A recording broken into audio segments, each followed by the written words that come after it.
just adventure, I guess. I guess my goal is to adventure around the world, see all those weird places that see the see the tourist places, see the places that aren't touristy, see Yeah. why, and all that. Hello, friends, and welcome back to the Bikes or Death podcast presented by Old Man Mountain. As always, my name is Patrick, and I am your host. And on today's episode, I am really excited to introduce my guest, Cruz Blue, who has quietly been making a lot of noise in the bikepacking world. I say quietly because Cruz has no social media, no YouTube, no blog, no seemingly interest in self-promotion of any kind. This kid is here because he loves adventure, and I'm here for that. Cruz entered his first ever bikepacking race at Pinions and Pines when he was only 15 years old. And for what it's worth, he came in 14th overall in his first ever bikepacking race. That was in 2024. Fast forward 2 years later, and Cruz Blue is now the youngest ever finisher of the Bikepacking Triple Crown. For those that don't know, Bikepacking Triple Crown is completing the Arizona Trail Race, the Colorado Trail, and Tour Divide. Along the way, he's also collected a trophy case of finishes and results. And while the results and the accomplishments and the accolades are incredible, especially in the context of how old he is, what I thought was really cool is just Cruz himself. I think the real story here is Cruz, and it is his story to tell. And we're going to at least hear part of his story on today's episode.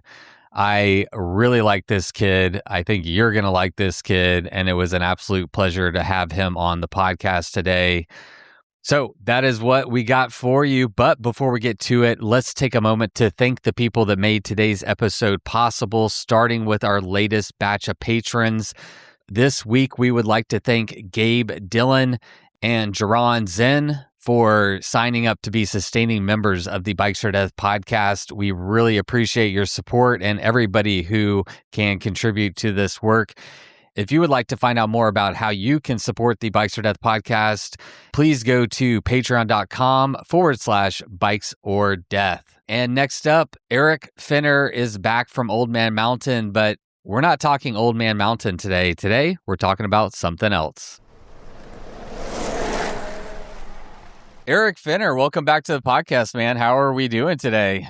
Yeah, doing great. Always happy to talk. Well, today I thought it would be good to talk about Robert Axel Project. It was the original company that y'all started with before Old Man Mountain. So right off the bat, why don't you tell us what is Robert Axel Project? Yeah, so our founders, Katie and Chris, husband and wife founders, they had always used Bob trailers in mountain biking, either for trail work or they did the Tour Divide with Bob trailers back in the day.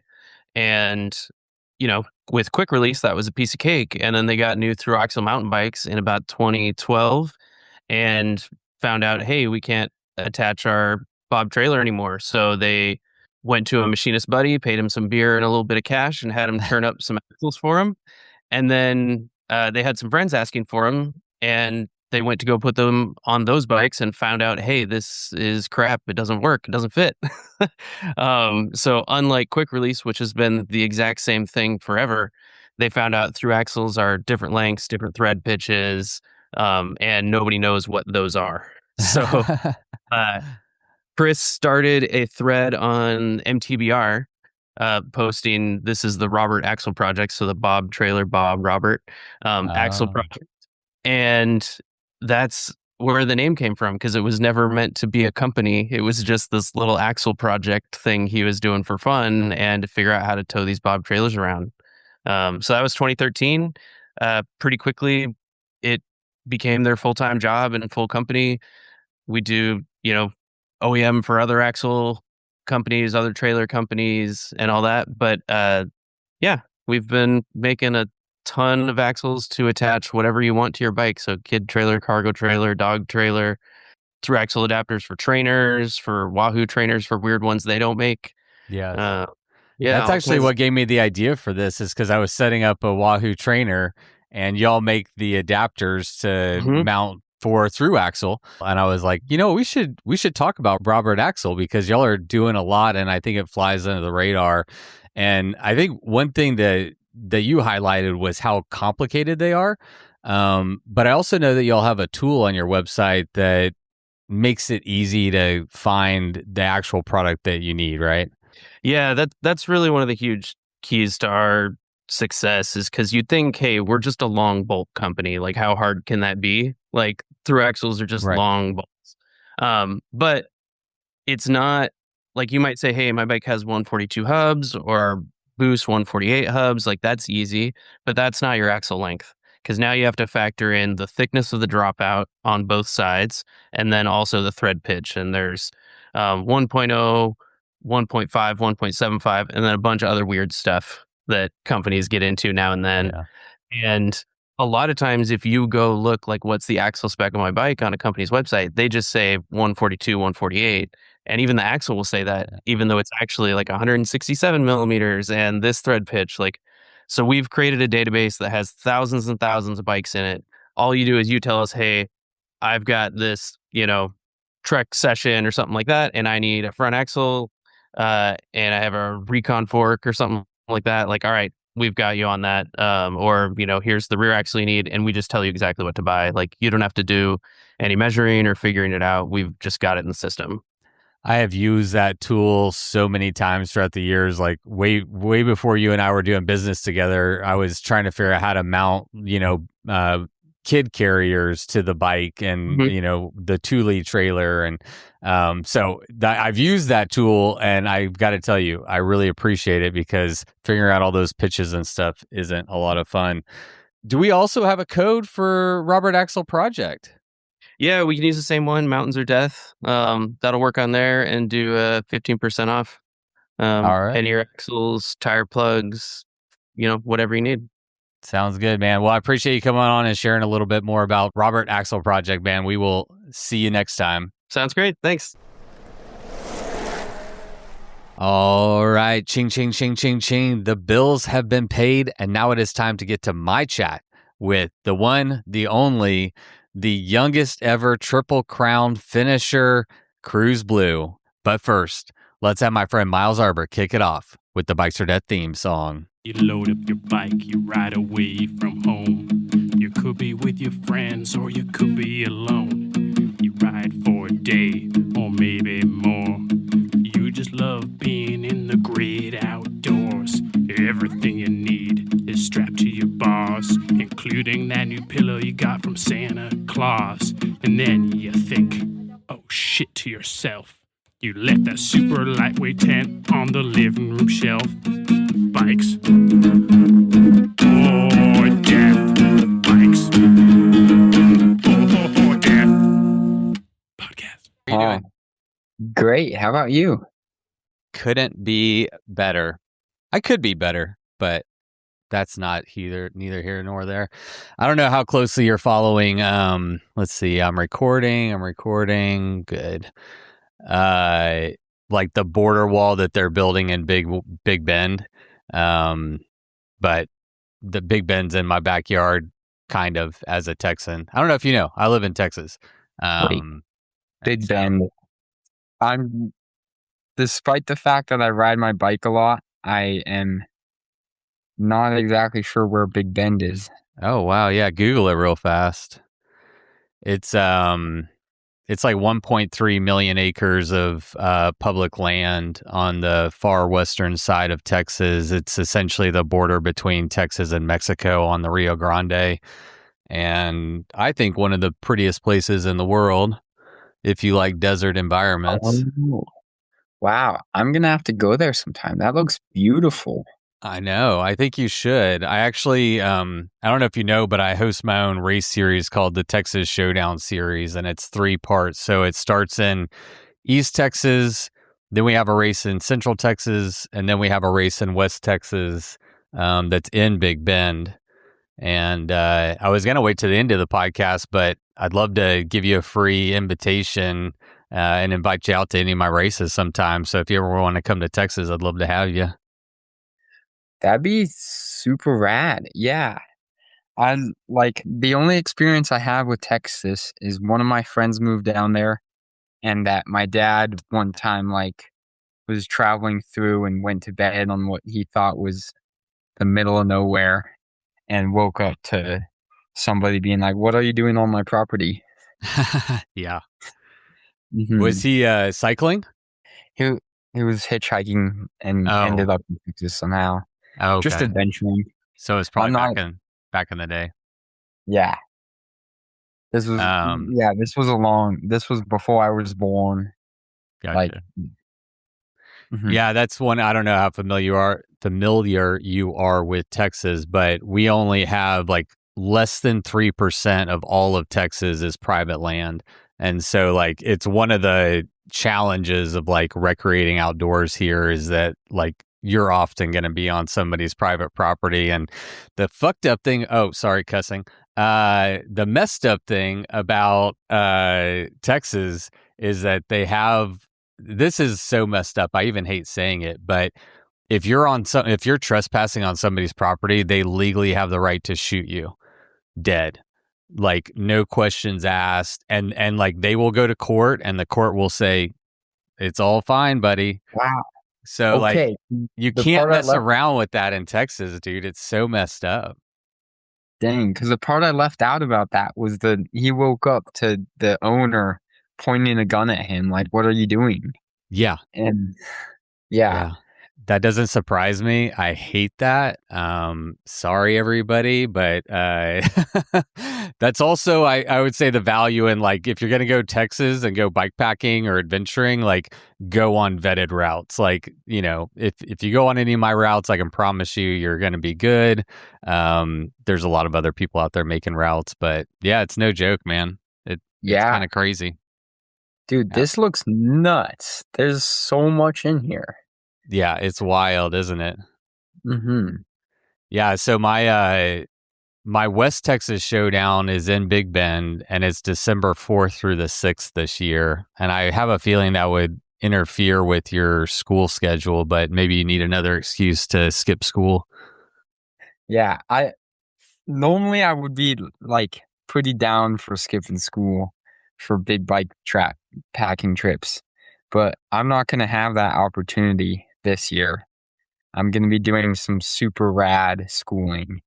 So it'll be a lot more structured or um not structured, but I won't be able to just be like, "All right, see you guys," because I'll be in the middle of France or in the middle of New Zealand or other places. Oh, Uh, wow. it's super rad. Well, why don't I guess you just, a little you bit teed it about it. up. What are you doing with that? Yeah. So, um, hello, mom. I can hear you back there. Mom, hey, mom. Hi, mom. This is Patrick from Bikes for Death. It's just, oh, sorry. Your place is I can't see her. Hi, mom. Oh, hello. Oh, no, you don't Oh, need to see there. me. Yes, yes. Hi. She's making her grand cameo appearance. Okay. That's how to, yeah. No, you can come down here. I got my I kid. was I wondering. have two daughters actually. I have a 17-year-old daughter. I think you're 17. I also have a 9-year-old daughter, and they're in the other room, so they might run back and forth behind my screen as well. Yeah, don't tell my mom, which I can hear her still on the stairs, but I can hear her coming into my room and whatnot. Like checking in. Hi, mom. Hi. Mom. Mom. Oh, yes. Yes. All right, real Sorry. quick. What do you think of Cruz accomplishments? Oh my gosh. I'm just so proud of him. Obviously, like, I still think of the day when he was like, "Hey, I want to do this race. It's like 400 miles." and just to like kind of didn't want to say no, like, no, you can't do that. Like you Yeah. think like and but also kind of nervous about it and stuff. And then Really when nervous. Like, That's fair. like yeah, like for example, one night he spent the night near like a zoo, this zoo thing. ah, And okay, this was This was just me being unsmart too. I know, Okay. but I know. So I hear like, oh yeah, he slept next to the zoo. I'm like, oh, that's cool. And then later I realized, oh wait, the You know zoo also what's right means next to the zoo? is the jail. Oh Or my like gosh. so he had like been right next to the prison all night. And you're just watching the dot and you're like, why is he next to a zoo and a prison? Well, I don't even know. This was the first race, so I don't know if I like for some This was reason the first one I did too. It- if I like didn't watch that out as much or didn't quite understand like Right. so I just like didn't quite like get like where he was at. Like I didn't like Yeah. because the dot isn't necessarily show. I don't know. I don't know. Yeah. But anyway, I was pretty nervous and kind of like, well, I guess we'll find out if he can do it or not. And then Yeah. it was like, oh, he's finishing. Oh, he really He really did it. like, and not to like down, but just yeah, it just seems so out there. Like, whoa, It is like out there. Yeah. and so I think from that we just kind of learned each one. It was like, really, really, but and then he did it, and he really seems to like be a finisher. Like he finds Right. like right. I'll leave in a second, but one other one No, was in his freshman year. I think he's digging this because I'm not Yeah. going to give him that much information. His freshman year in high school, you know, here in Arizona, they have like a mountain biking, like you can be a varsity mountain biker, you know, or like JV mountain biking like, team and stuff. And so his freshman year, he was on the freshman team, and there was a race in Prescott, Arizona, and he fell, and his bike got twisted up, and he didn't know how to like fix it. This, So he rode like it's half the race like with okay. his handlebars this way What- because his like bike was this way, and so he just like sort of, rode and I thought it was awesome. All right, I'll leave you with that. Well, good job, Mom. I think I have a 17-year-old daughter. I also have a 9-year-old daughter, and you know, Nice. I can sympathize and empathize with the position you're in, where you're like, you don't want to be the person that stifles your kid, and yet their safety is our purview, and you know, there's a delicate balance there. And I make it a point to try to interview some of the younger people in our sport doing really amazing things. He's one of like a growing number of like youth, and we got to also commend the parents for giving them the opportunity and kind of letting them go out there and having the bravery as parents to go out there and like send your kid off and be like, I love you, please don't die, and be smart, you know. Yeah. And so kudos to the parents too. Yeah, Yeah. I think you know, it's that balance of just like anything can happen any day too, you know, like Yes. yeah, I don't want to like just plop them in a den of vipers, but I also like, you know, bus could come by and get you know, like I mean, I always tell my kids like the dangerous thing you will ever do probably or on a day-to-day basis is drive or be in a car. And so like, you know, I always try to keep it in perspective. Like it's only like this whole world that we do is crazy because it's not like super common, but the more familiarity you get with it and the more experience you get, it becomes less crazy, if that makes sense, you know? Yeah. I know people keep asking, "Oh, you must be so nervous about like for the really big race and the Tour Divide, you know?"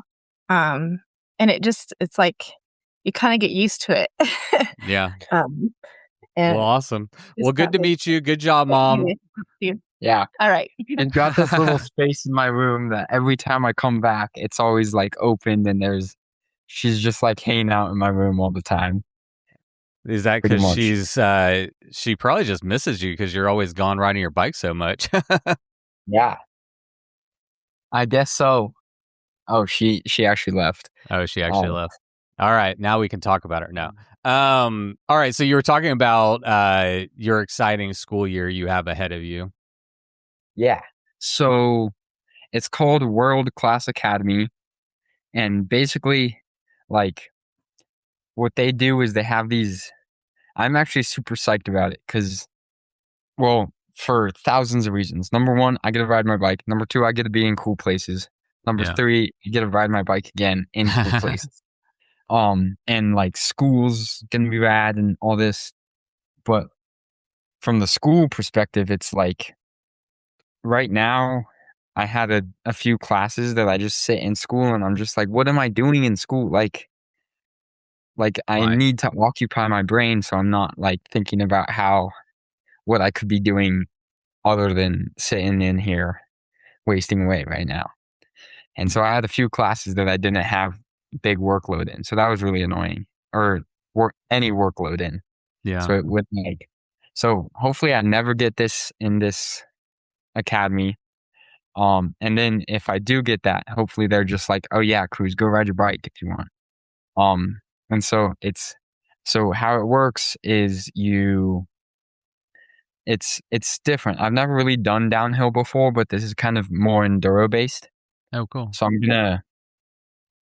gonna fly to France in 3 days now, actually. Whoa. And there I'm gonna wake up every day, do school until the afternoon, and then in the after the afternoon I'm gonna ride my bike. And then I'm gonna do that for um for that quarter, come back, and then go to Slovenia. No, I'm pretty sure the next one is, I'm almost 100% sure, Slovenia. And then after that, New Zealand, and then South Africa. Wow. And then like split into different quarters. And so it's going to be rad. And the next one is indeed Slovenia. I know that. Okay. Um, So is this like is this a program that your high school has, or is this something completely different that you had to like sign up for? This is like a separate academy. Like it's a separate school. And I heard about it because they have kayaking academies, and one of my family friends did it. And so they were like, yeah, it's super rad. So when I was in high school, I was a pretty good tennis player, and at 14, my coach wanted me to drop out of regular high school and go to like a tennis academy where it was like school and tennis, and it's like preparatory to maybe like going pro or excelling in tennis. Is that the same like career track minded vision of like this academy? Kind of. I think it's a little bit more like chillax. Like you can you can take it that step further, Right. but really it's just an excuse to go ride your bike in these cool places. Man, the one thing I'm learning about you in a very short amount of time is you're good at talking your parents into things. It took a long time to get to that. Well, it was kind of funny because how it started, well, here, I'll actually start at the very top because Hit me. it gets a little bit sad, but then it gets happy. Okay. So my family friend, the son did it, and then the other son did it in the kayaking academy. And he got stuck under the current took him under, and it was kind of a freak accident, and he died. No. Oh God. But my dad heard about it and knew about it before, but kind of really considered the opportunity. Like, oh dang, Cruz could do this for mountain biking too. And so then my dad was kind of like, said, hey Cruz, you want to do this? And I was like, you know what, that actually sounds rad. And then he was actually kind of genuinely thinking about like, what if I did send my son there? And so then so now I'm here, and I feel good because I'm going to be able to live and kind of explore and honor my friend's memory and also do cool stuff. Yeah. So yeah. No, that's awesome, man. Well, I'm sorry to hear that, but that will be an exciting adventure. Have you been out of the country before? Yeah, I've been to Mexico and I've been to Ireland. So yeah. Pretty. I like Mexico a lot. Very fun. I do too. What part of Mexico have you been to? It's my favorite place so far. I've been to Rocky Point, and I've been to um La Paz, San Paz. Carlos, Oh yeah. and the other towns near La Paz. Like we only flew into Los Cabos, but there and the town on the other side, yeah, just the towns around there. Well, I'm But excited for you. One thing I picked up from your just researching for this podcast. One thing I'll just interject is one thing I really enjoy is when I get to interview people where there's so little information. For people who don't know, you don't have any social media. You flew under my radar for a little bit. And I get excited because I'm like, oh, I don't even know what I'm walking into, whereas like there's some people you can read, books and books and books.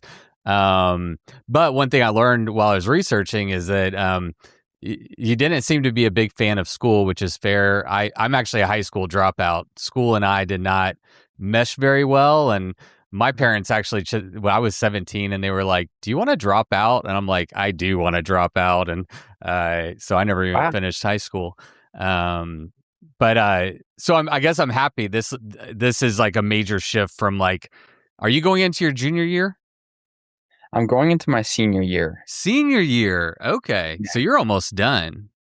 Yeah. So like school for all of my friends started a little while ago. So they're actually slaving away in school right now. But nice. Yeah, my kids start tomorrow. Go ahead. All of them already had their fun classes too, which I would like to touch on that because I think like while I was in regular school, I had a lot of fun. I didn't have fun when I wasn't learning. Like I feel like I love to learn. Yeah. I don't like when I'm in school and I'm not learning. And I feel like I could go ride my bike, but I can't because I have to sit here to check a box. Well, I think it's fair. Yeah, I mean, again, I was a high school dropout, and the thing that my parents said to me when they sat me down at the table is they said, Patrick, we don't think you're being challenged enough in high school, and we think that's contributing to a lack of interest in like performance. And so I got my GED and went straight to college, and then I didn't finish that either. It turns out me and school just weren't ever really a good match, but I do think. I always struggled. Like when I was a high school student, I remember thinking people I don't know, people who don't know me, got together and decided X, Y, and Z are the things that I need to know to be a successful human being. But how is that possible if they don't know me? And like I was having all these like existential crises about just like the structure of at least the United States school system. Yeah, it just I find it to be lacking in a lot of ways. I also recognize that it's hard to teach that many people, and you're not gonna like come up with one school program that like adequately services and educates everybody equally because we all come to school unequally. So I recognize it's challenging, but I can also sympathize with some of the sounds like some of the personal struggles you had with it. Yeah, because I've had amazing teachers, and yeah, I don't know. Well, good. I think there's a mix of both in my in my boredom in some classes, and in my absolute fun and complete enjoyment of other classes. Well, good. I'm glad we set the record straight because, if you just read the articles, it might seem like you really hated school, but that's not exactly the true story. That's so funny because I would be like, dude, we gotta go to school. Like we gotta go to school today. Like, come on, guy. Yeah. I wanna look up myself later. You're going to look yourself up. Yeah. I mean, there's only two, there's the bikepacking.com. I mean, the title for your bikepacking.com article was like, I get to miss school. How do I sign up? So even the title of that article was, pointing to the direction of not loving school. That's very interesting. Yeah. Pinions and Pines is always perfectly placed because it's like, at the end of the year, one class you're doing absolutely nothing in, and the next class you're like slammed for homework. And like if you miss like 2 minutes, you're behind.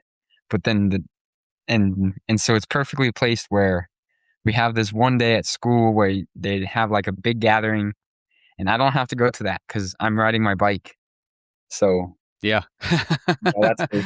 It's not a, Mhm. yeah. It's like, I mean, when you get older, it'll just be your job. You're like, I could be going to my job right now, or I could be out riding my bike. And when you put it in that context, riding your bike, no matter what you're doing, is always going to be better every Yeah. time. Well, we got to meet your mom, but I am curious. I'm curious about like your family life. Did you grow up like in an outdoorsy family? You kind of mentioned some of your dad's adventures earlier on when we were chatting. And I'm wondering just how your family life maybe contributed to you becoming like such an adventurous person. Okay. So let me grab my sticky note because Okay. my mom heard me last time and was like, wait a minute, you didn't actually start this until then, and you Okay. started way earlier. All right. Let's hear Because it. so I learned to ride my bike like every other kid. And then my best friend's dad created this thing called flyers. And so I was part of the original 6 to do this biking program that eventually now has like over thousands of kids and helps people ride and does all that, helps put people on bikes. Um that type of mission. Yeah. So I was one of the first 6 in that. That's like where I really got into riding my bike. Um and then from so that's how I started riding my bike. But the adventure part came from just hearing about my dad and reading, like when you read a story about um anything. For example, I don't know why I'm blanking on everything right now. You know that book um It's because you're on a about podcast. It traveling? happens to me all the time. I'm like, it's funny. I'll have a brain freeze like when I'm on the podcast, and as soon as I hit like stop hitting record on the podcast, I'm like, oh yeah, that's the name of that person or whatever. So there's something about being on a podcast where it like messes up your brain. But Yeah. what book were you talking about? It's the dude where the guy lost his arm and Oh, he's 27 trapped in. hours, like or the James Franco. They made a movie out of it. Yeah, but the book version. I haven't watched the movie, but either way, the book's super rad. And just I read that after I had done a few adventures, but if you ever read the book, it's like he starts with like day 1 or maybe like hour 1. And then he goes off into this adventure that he had, and then he goes back, and then it's just back and forth. And it's just like you read the book, and I'm like, wow, this person just had adventure. He's like hunting adventure. And so, like, my dad would tell me these stories about when he went and mountaineered Mount Rainier, or he's got so many rad adventures. I don't want to Yeah, misquote his adventures, but like he's done cool stuff. And I wanted to go hunt adventure. I wanted to go wake up and get scared yeah, because a bear took my pocket knife, and all is left is the sheath um that has bear scratch marks all over it. Or yeah, I want to like be filtering water and look up and see there's 2 moose in that field that are like right there. Or I want to be sitting on the top of a pass on the Colorado Trail and look behind me and see these 2 moose that are just like walking up towards me, um, and have Are you that fear. describing a real moment that happened on the Yeah. Colorado Trail? Okay. Mhm.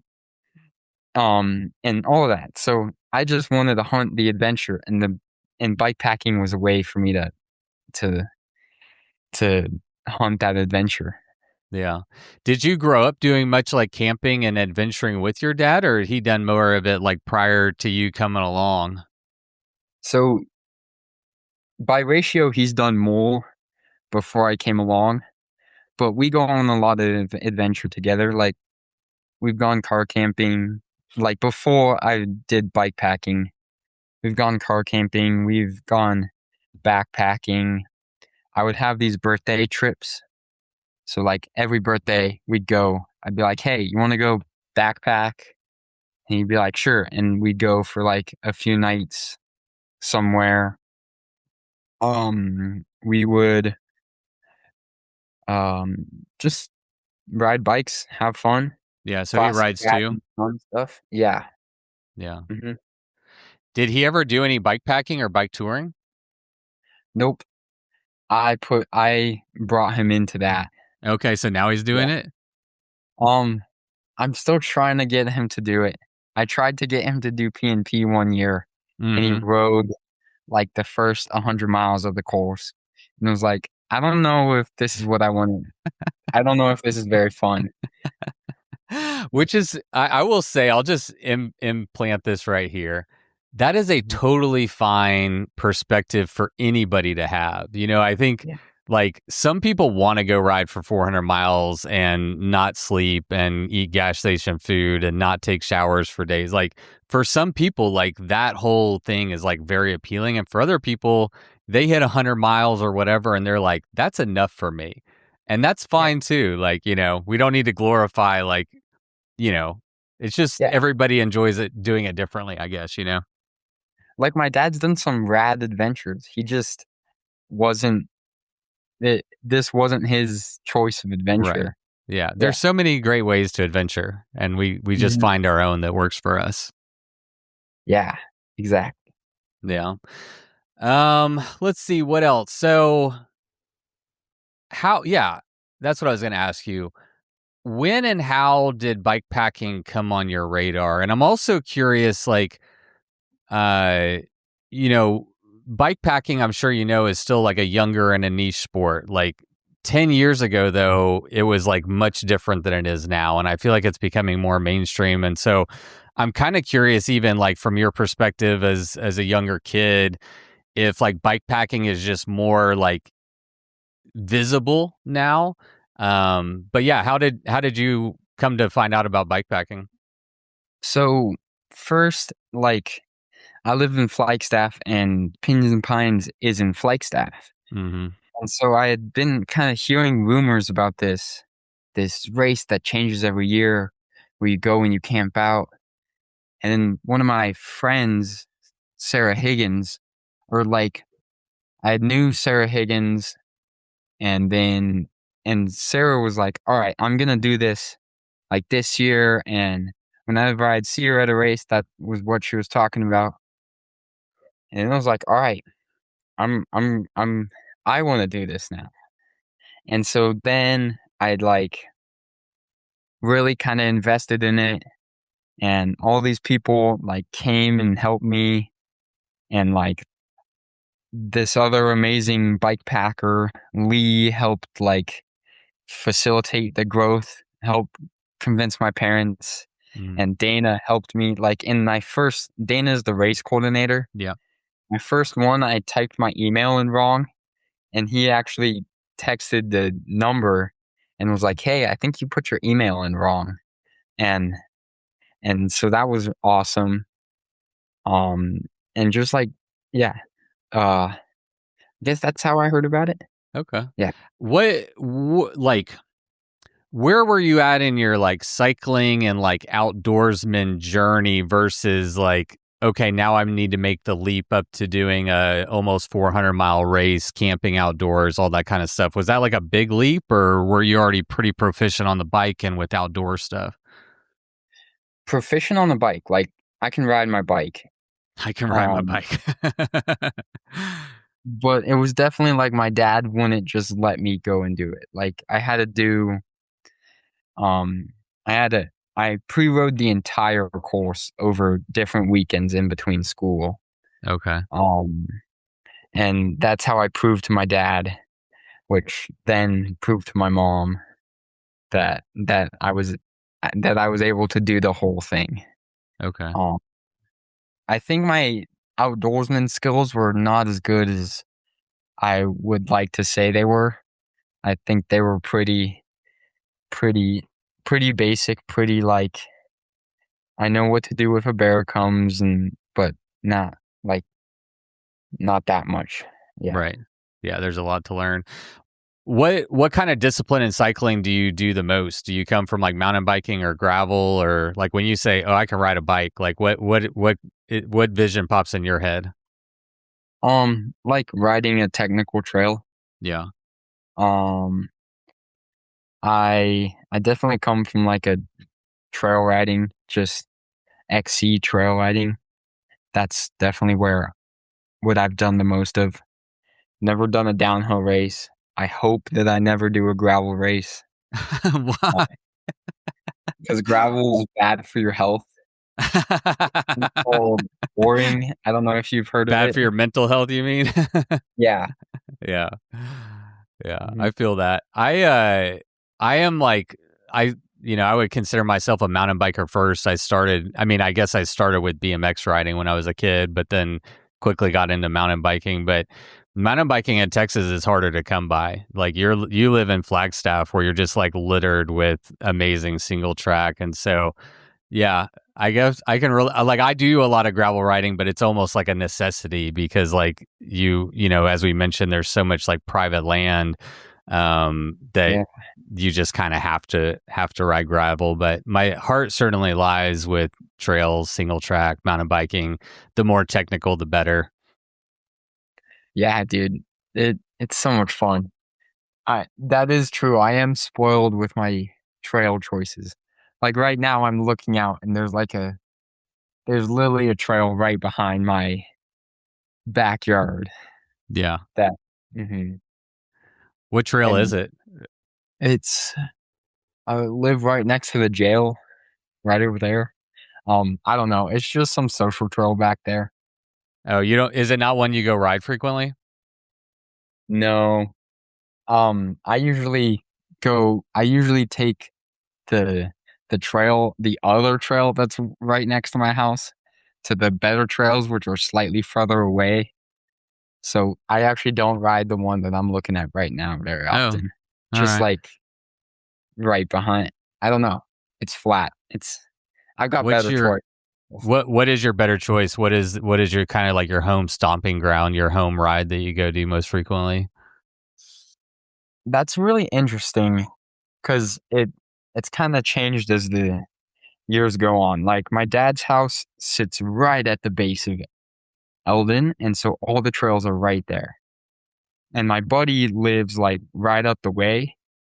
So I used to ride all the like Eldon trails in Fort Valley and Eldon. And now as I've gotten older, I'm starting to ride more of the other trails that are like ever so slightly further away from my house. And um and so like I don't know, there's this fun trail which used to be a social trail but now is becoming a legit trail called Private. That's always a fun descent. It's fun and it's got features that every time I ride the trail, I'm always like, look at this one feature, and I'm like, okay, it's very difficult and steep and hard. My friend says it's light work, but don't take it for it. It's pretty hard. Um, and there's that trail. There's Sunset. That's always just a fun straight ride. What else? There's Lost Dog, which is a fun trail. There's all these trails. Yeah. They're all fun. That Arizona's whole amazing. area Yeah. is my stomping ground. I'm Which old one? enough where everywhere within 50 miles I can ride and like do whatever I want. Yeah. I love Like Arizona, I can man. go for a day ride within 50 miles of the house, and that'll be like a 100-mile round trip. If yeah, Yeah. Not bad, dude. Yeah, I love riding in Arizona. It's one of my favorite like landscapes and the trails there. It's just I absolutely love riding in Arizona. Yeah. So your first race was in 2024, Pinions and Pines, and you were 15 years old. So first bikepacking race at 15 years old. And I read, is it true that it was your first bikepacking trip too? Like it was the first time you actually went bikepacking? No, Okay. actually, I went one time with my dad, and we did like 75 miles over 3 days, and like did it where you got those giant backpacks. Like we took our backpacking backpacks, and then just rode our bikes from point A to point B. And so that was very fun.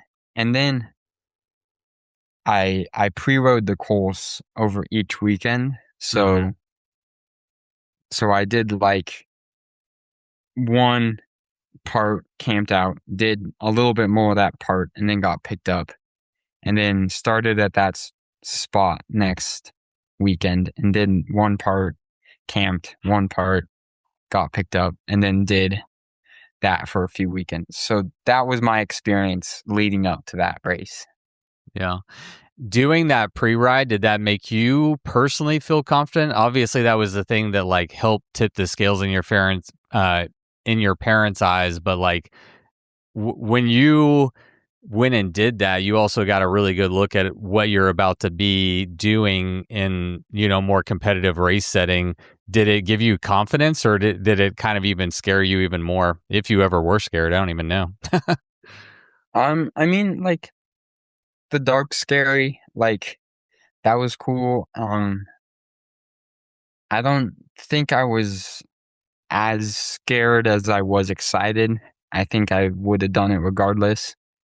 It definitely did give me an edge over the other riders because I knew where the gate was, and I knew that this trail takes a sharp left right here. Or for example, there's this guy that I was riding with, and at every intersection he would pull out his phone and have ride with GPS because he had an E-Trek, so it was like hard to follow. Right. And then we were riding together, and it was like I had my Garmin, but I also knew where I was going too, so I could be like this way, this way, this way, this way, this way, this way. Oh yeah, that's So a that huge was, advantage. yeah, super, like, because like on the other ones where you don't pre-ride it, it's just like you like have to figure out that little tiny grass padding down is the trail. Right. And if Or it's like that. nighttime, you can be spending time like going here, going there, like trying to find, trail finding can be a real challenge on some courses. And so, yeah, anytime you like know where you're going, it also like, I think helps mentally, just it's one less thing that you're having to like worry about and figure out like mentally. How long was it from like Cruz? Well, you're a Cruz. When you were like, oh, I want to do Pinions and Pines, to like when you actually like signed up and did it. I don't really know. I think it was one of those, like, I want to say maybe like, I think when I first heard about it and I was kind of like, I want to do that, was a while before I actually did it. But when I started taking it seriously, like I want to do that, and making goals to do it was probably within 6 months of the race, maybe. But I had heard about it for longer. Yeah. What was it like to actually do your first bikepacking race? Like all the preparation, we all fantasize about like what it's gonna be like. Oh, it's gonna be freaking awesome. Like, was it as cool as you thought it was gonna be, or what was that experience like? It was so awesome. Like the 4 days before, I took the total race mileage and I divided it by 3, and that got me 125 miles, I think, or maybe it was 120 miles. But each bikepacking, each like little trip leading up to that I would do like 100 miles and then do like 15 or 20 miles the next day. And so like the longest I had ridden before that was 75 miles unloaded. Oh, wow. And so then I showed up and I got to 100 miles and I was like, you know what? I'm gonna do this in 3 days. And so then I did the extra 25 miles and I went to bed. And then I repeated my biggest mileage ever On the again and second day. again. Yeah. Okay, so 3 days in a row, you hit your longest mileage. Yeah. And you finished, let's see, I have the notes. Let's see, you finished the first one 14th overall with a time of 2 days, 15 hours, and 53 minutes. So you even like, if you were going for 3 days, you even like cut into what you thought maybe you could do. Yeah. And I really think that's interesting because whenever I think of time, I think of that as being 3 days. Like I finished on the night of my third. I don't know. The math always adds up weird because I started. So like, yeah, I met my goal right on target. Like my goal was to finish that night, which what I believed was 3 days, but I guess it's actually 2 days and then 15 hours, yeah. 15 hours. I mean, you're only 9 hours short of a full day, so you know, in your mind and being out there, you're like that was a big effort on the third day. Still, Yeah, I don't really. Yeah, I guess. Yeah, I guess I did blow my goal out of the water. I like the sound of that. yeah, I think that's good. You surprised yourself. I mean, 14th overall in your first ever bikepacking races. I mean, and at 15, is truly incredible. Were you hooked immediately? Or did it take a toll on you and you're like, oh, I might need to recover from this for a little bit? No, the only one that I was like, I don't want to ride my bike was the Tour Divide. Like, I wanted to ride my bike, but I did not want to ride my bike on the road ever again. I think if the finish was Oh. another mile away, I would have sat down and cried and bawled my eyes out right before the finish and then gone and finished. Or maybe just DNF'd right there. Like, I was Oh. done. I couldn't. Yeah. So you really struggle with yeah, just the straight riding. Like you prefer more like technical terrain. Anything straight and open is like just what is it for you? Mind numbing? It's what? It's like I like to. Obviously, I want the adventure, but I like to ride my bike, not pedal my bike. And I Oh, feel like interesting. I'm pedaling my bike. Well, I like pedaling my bike, but I don't like mindless pedaling, Yeah. which is what I feel like that is. Interesting. Especially when my life's not in my control. Because So the cars are another big factor there. yeah, Yeah. like if I hurt myself out here, I probably had something to do with it. But on the road, Yeah. most of the time, it's not 100% my fault. Yeah, no, Most I of the mean time, that's it's not my fault at all. Yeah. yeah. No, that's a Um, real consideration. Valid. One interesting thing about you that I read is zero music, zero podcasts. Is that true? yeah. There's reason behind that. Yeah. And well, number one, I'm outside. Like I get to listen to the birds tweet and the crunch of the of the track under my tires and all that stuff. And also, well, earbuds distract and disorient me. It doesn't allow me to ride the trails much. I can't ride with just one earbud in. And then with both earbuds in, I'm doing a disservice to everybody else on the trail.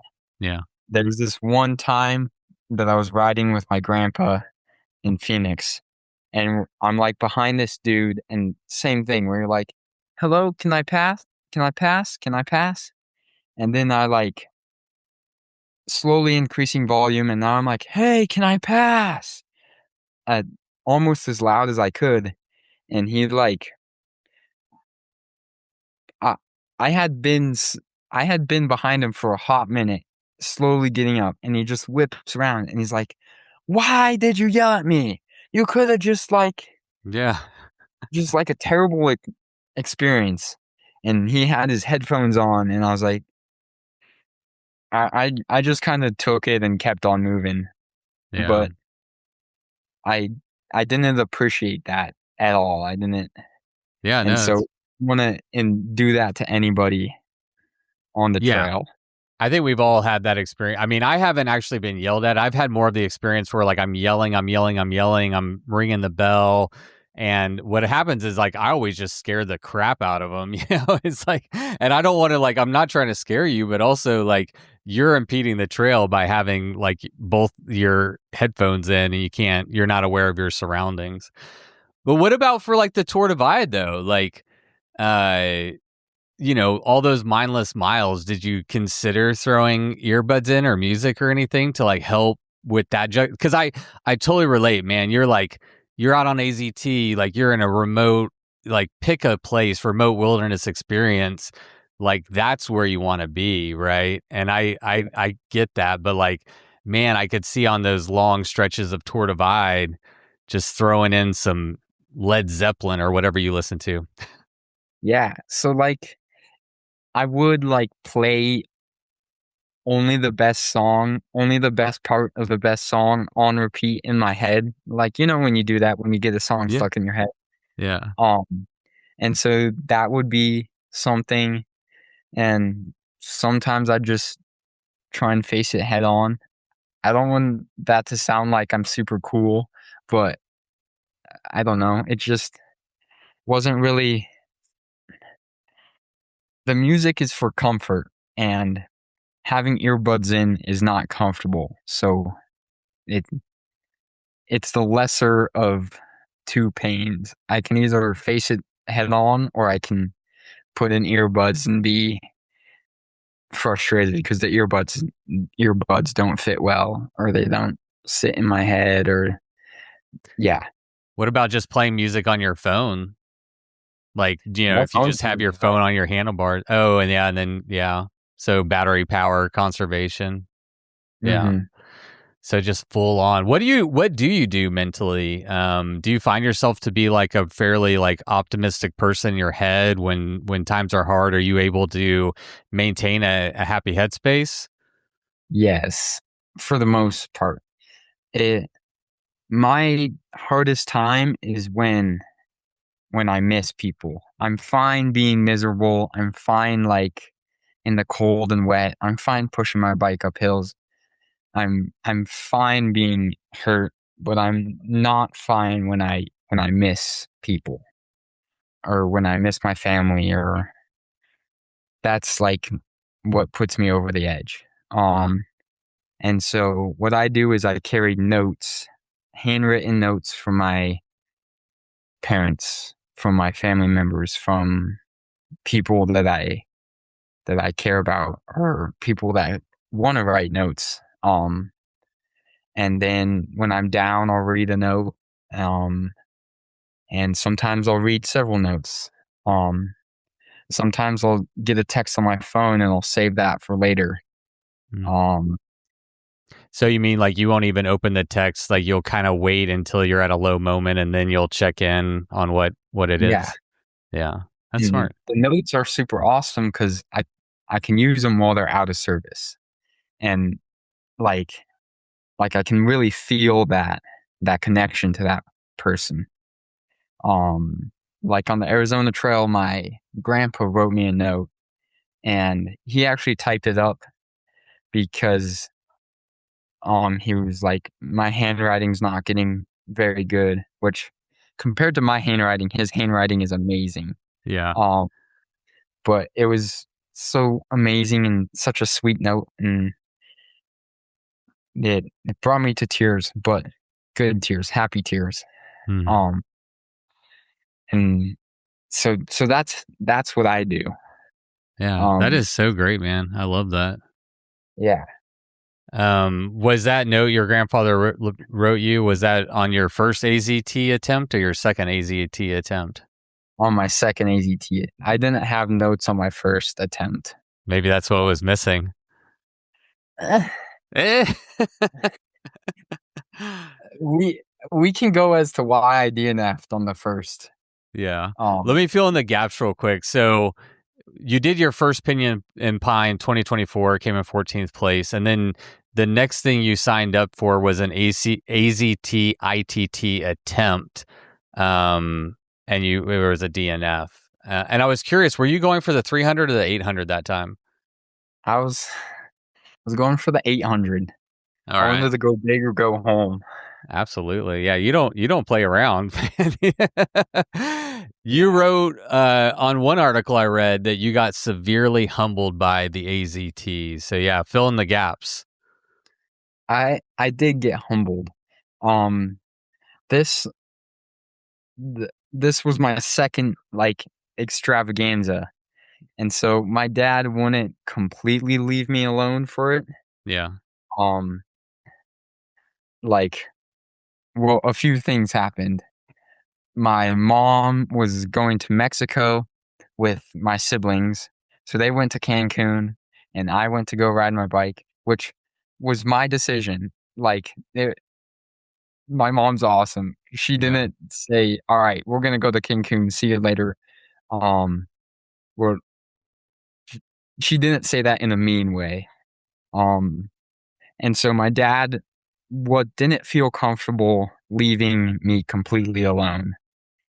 So he like was always kind of in the general area Mhm. for a little while, and then when he had to go back to work, my grandpa came down and would be in the general area. So I think that kind of was a little bit of self-sabotaging, but also good. 'Cause, like, now my family's right there. Now the opportunity is there just to pull out. Yeah. But so I was pushing my bike up Mount Lemon, and I was having the worst time, maybe I was having a very terrible time. It was hard, it was difficult, it was all of those words. Yeah. It was long, it was hot. Even though there was snow on the ground, it was still kinda hot at the spot where I was.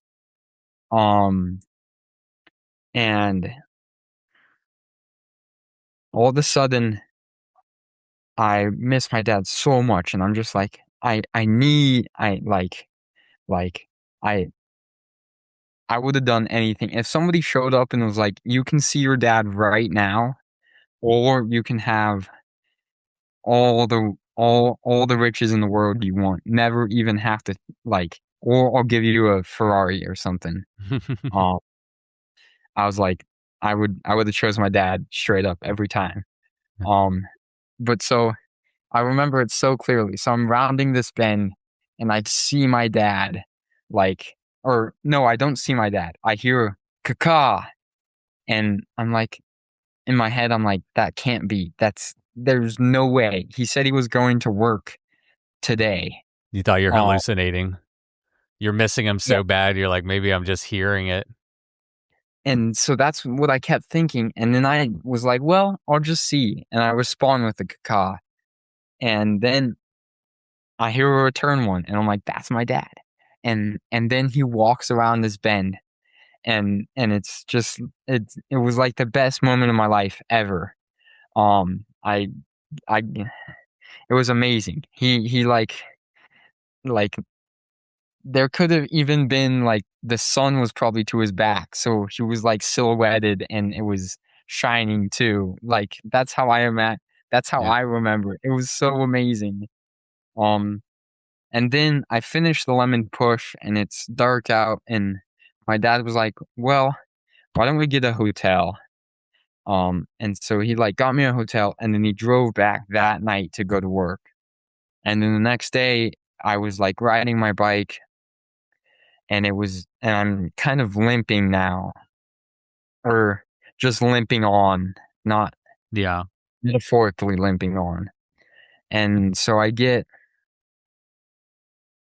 down to this place, and my grandpa's like, "Dude, I'm gonna meet you here, and it's gonna rain a ton tonight." And so I'm like doing the Arizona Trail on the backside of Lemon, and I'm questioning whether this was legit because I saw my dad, and I'm questioning like whether it's legit because I know my grandpa's going to be up there, and I know that they're all around and all that stuff. So like the idea of I could push on into a storm and know that I have a way out. Yeah. And so then it's getting dark out.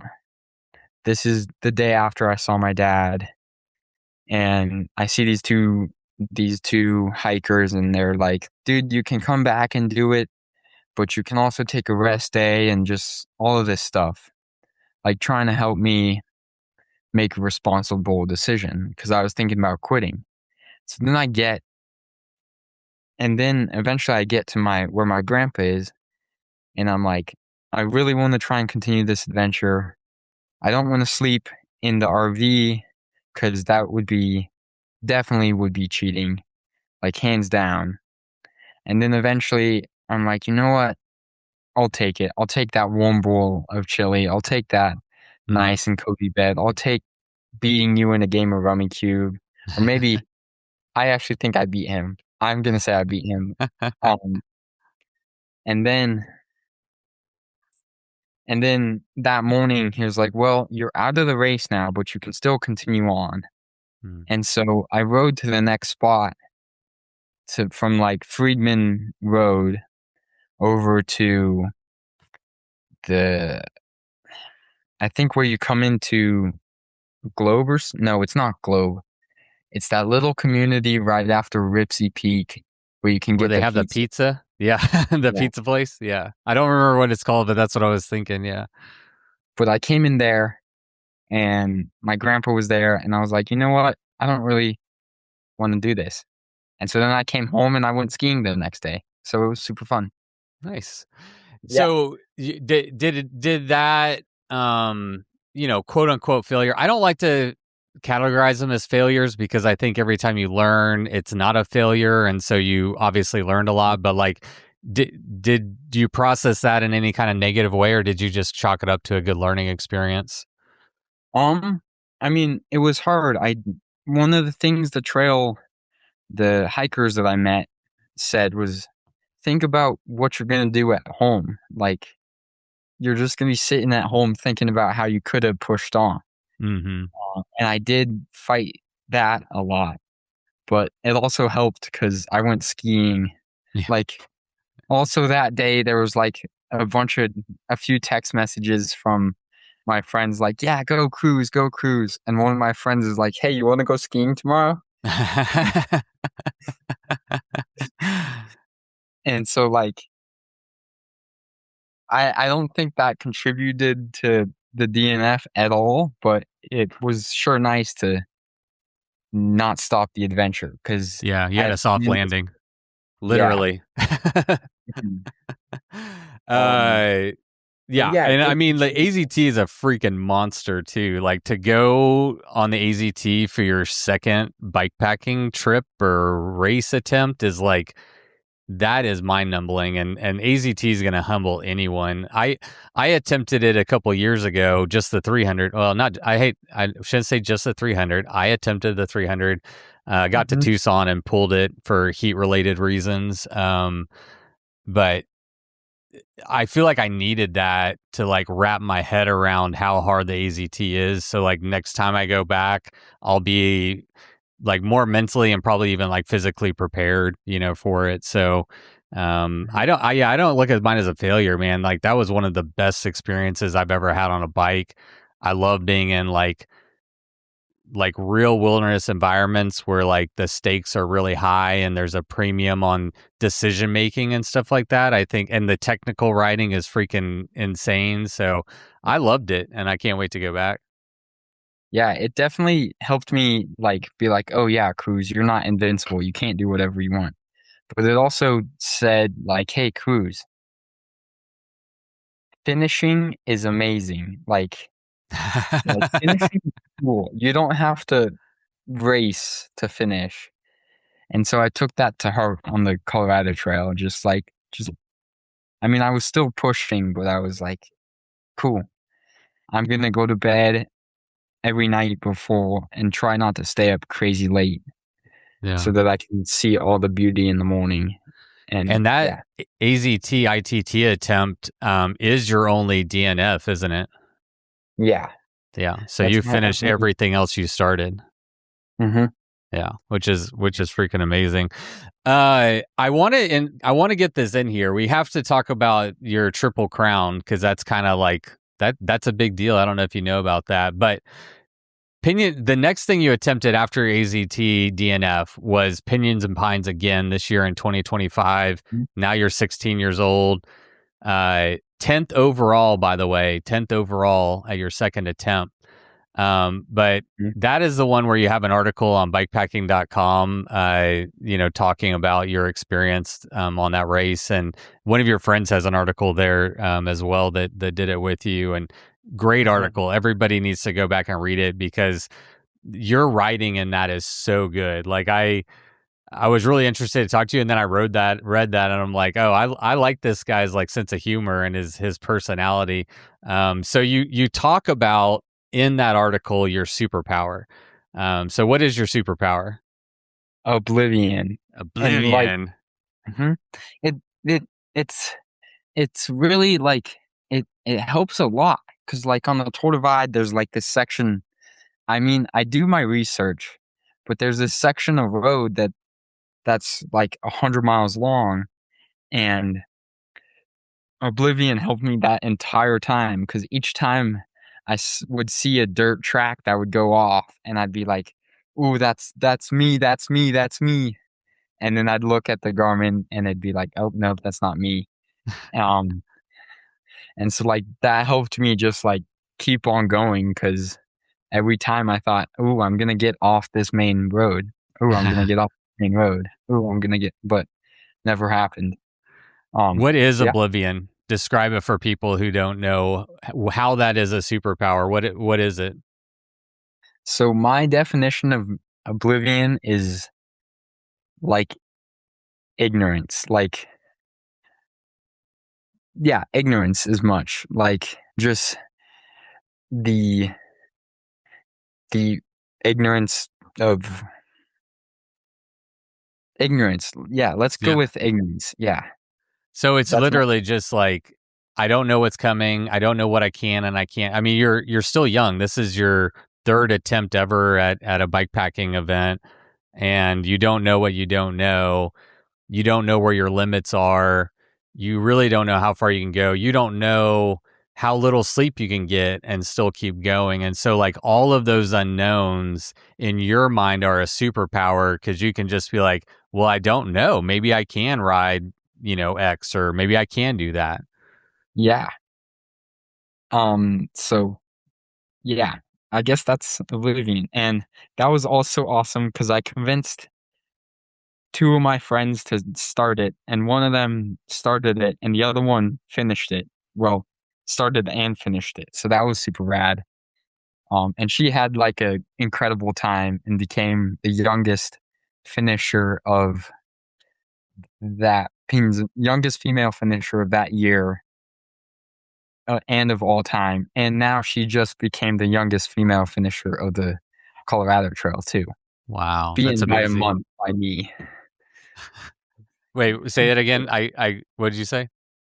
She would be the youngest finisher, but I had to take that by 1 month. So yeah. 1 month. When is your birthday? November 25th. Okay. Oh, I had one more question about your superpower. Do you think one thing you said about it is in one of the articles I read, it was like some people would say that's just kind of youthful ignorance, but also some people say the world is flat. So who really knows? Where do you attribute it to youthful ignorance? Is that where it comes from? And do you think that oblivion goes away as you get more experienced? I love this question because my dad took a photo of my finishing at this is just a quick side story. I'll try and make it real fast. But no, hit me. Dad took a photo of me at the finish of the Tour Divide and I had seen Karen Pocock like lift her bike up over her head, and that finishing photo with Karen and Alexandra, and I was like, I want to do that. And I also took this really cool photo because there was a sign that said, "Watch out." It was like a symbol for crashing on the cattle guard, like "Watch out" bikes. And so I took a cool photo like that on the cattle guard too.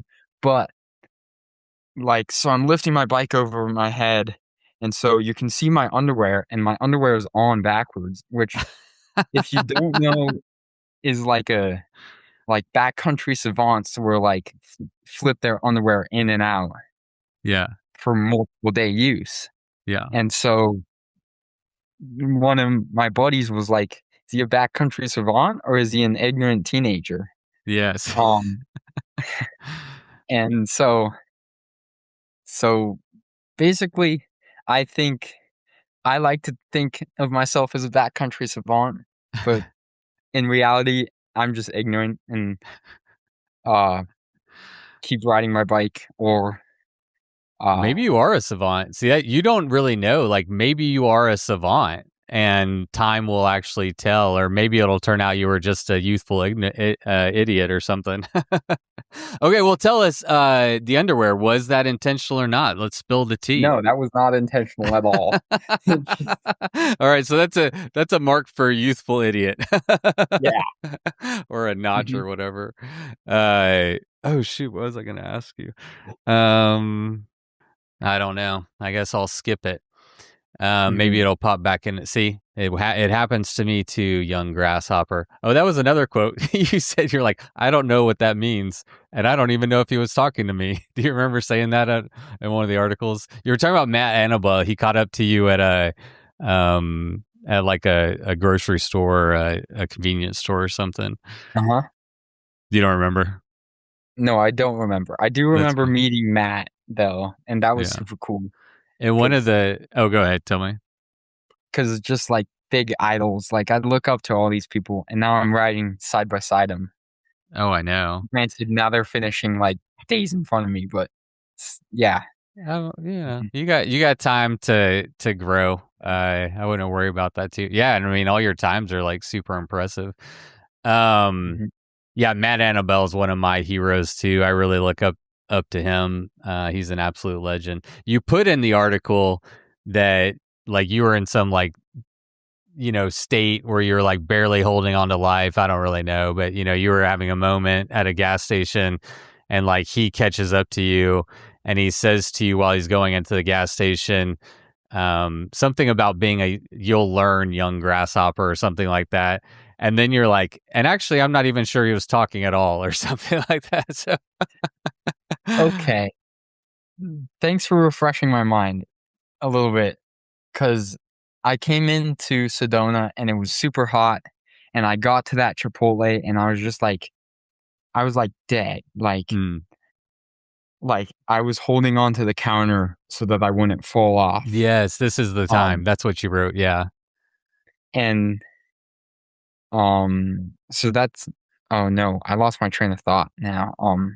Wait, can you repeat the question one more time? Yeah, I mean, you were just outside. So I guess what I read is like you went up to the counter and you were like, yeah, you were having to use the counter, like hold yourself up, and then you went outside to like eat your Chipotle, and Matt Annabelle caught up to you. Okay, yeah, there we go. Cause I ride really hard and then I go to bed, and then I ride really hard and then I go to bed, and Matt just rides all the time, in the dark, in the day. And so that was kind of the like idea behind that, is in time you learn how to ride your bike so that you don't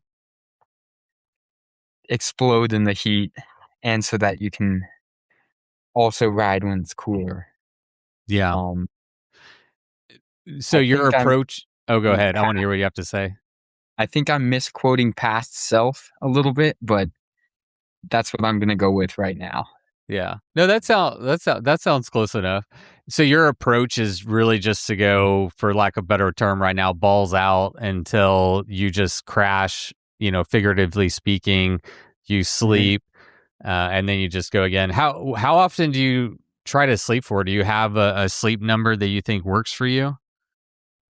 It changes all the time. I try and get a full night's like for the first ones, I would try and get a full night's sleep, so I'd go to bed, and then wake up when the sun comes up. Um, so basically just whenever I went to bed to when I wake up. No alarm. That was one thing I read that I thought was interesting. Is you woke up with the sun to no alarm, and I was curious. I'm like, is that like?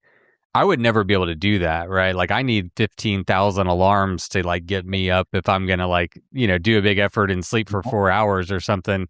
Can you just wake up to the sun like that? Yeah, that's what I do almost all the time. When I'm at school, I wake up to the alarm, or not to the alarm, but to the sun. It gets sometimes challenging in the winter because then the sun won't come up till after school. Yeah. So then I'll actually have to like go to bed and be like, all right, you got to wake up before then. But I hardly use alarms. Wow, that's amazing. Yeah. All right, so let's dig into the Triple Crown a little bit. I'm curious, and just for the record, I will have said this in the intro, but you are the youngest person in the history of the Triple Crown to complete all three, AZT, Tour Divide, CTR. Was that a goal that you established? Did you say, I'm going for the Triple Crown? Or did you just like go back, redo AZT, and then you're like, oh, I guess I'll do Tour Divide? Like, how did it come into fruition? So, first of all, I have the youngest lifetime Triple Crown, which means that you had to do all three in 1 year. I do not have an official triple, like a calendar year technical, all of that, because I learned that you have to start that at the grand depart all three times. And I won't be able to start the grand depart of the AZT this year. And I don't think I ever want to do the Tour Divide again the way I did it. So I'm just gonna have a lifetime triple.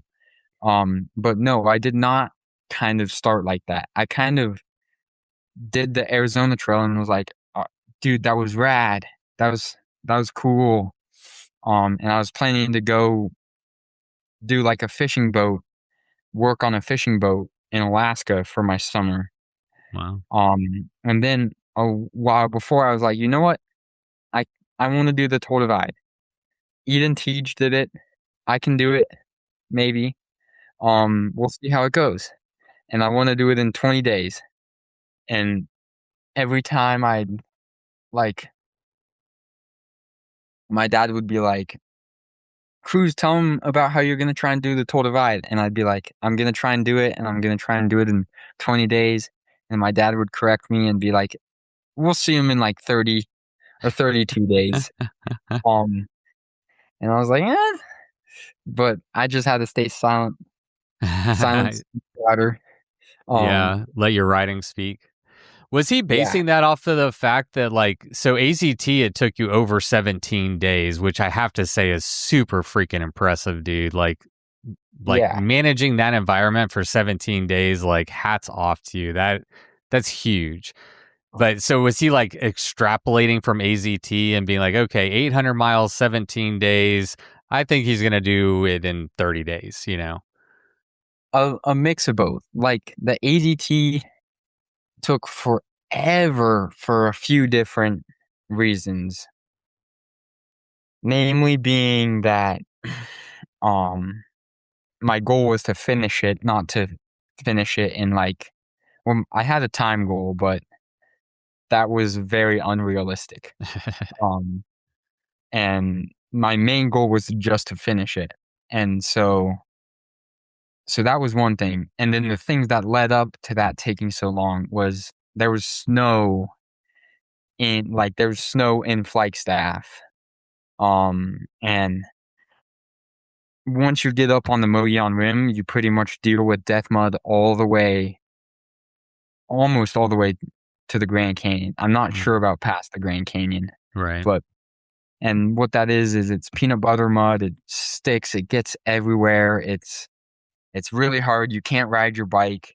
If you ride your bike, you're gonna like literally stop in your tracks. And if you walk your bike, it's still gonna get clouded, and your bike tires aren't gonna be able to move, and your feet are gonna be 5 pounds heavier each because they have so much mud on them.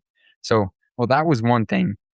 And then I tried to solve that by riding through the night, but I'm young and I didn't really understand that very well.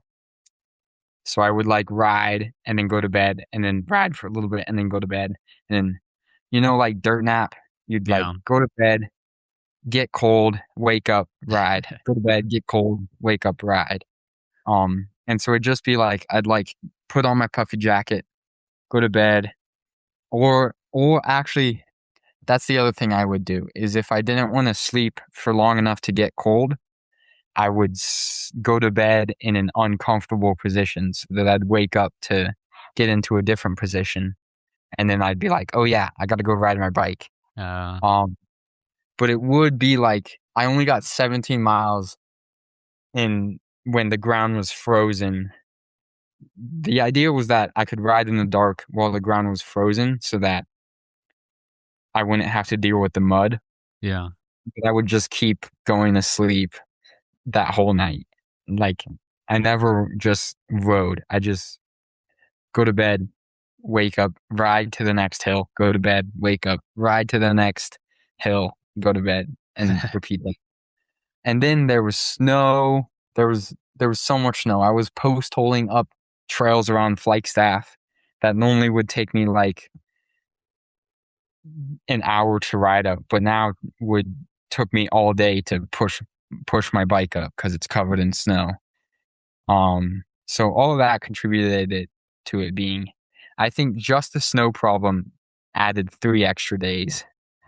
And then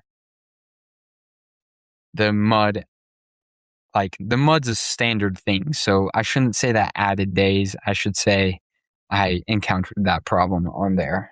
Yeah, fair enough. Yeah, dude, 17 days, 7 hours and 42 minutes on the AZT. That's like so freaking impressive. And that really shows like grit, determination, toughness, resilience, insert any word you want. Like, yeah, that is just what an accomplishment to have that. And also an ITT. In my mind, and I think most people, ITT way harder. You don't have people passing you, cheering you up or whatever. In your mind, do you prefer the Grand Depart or an ITT?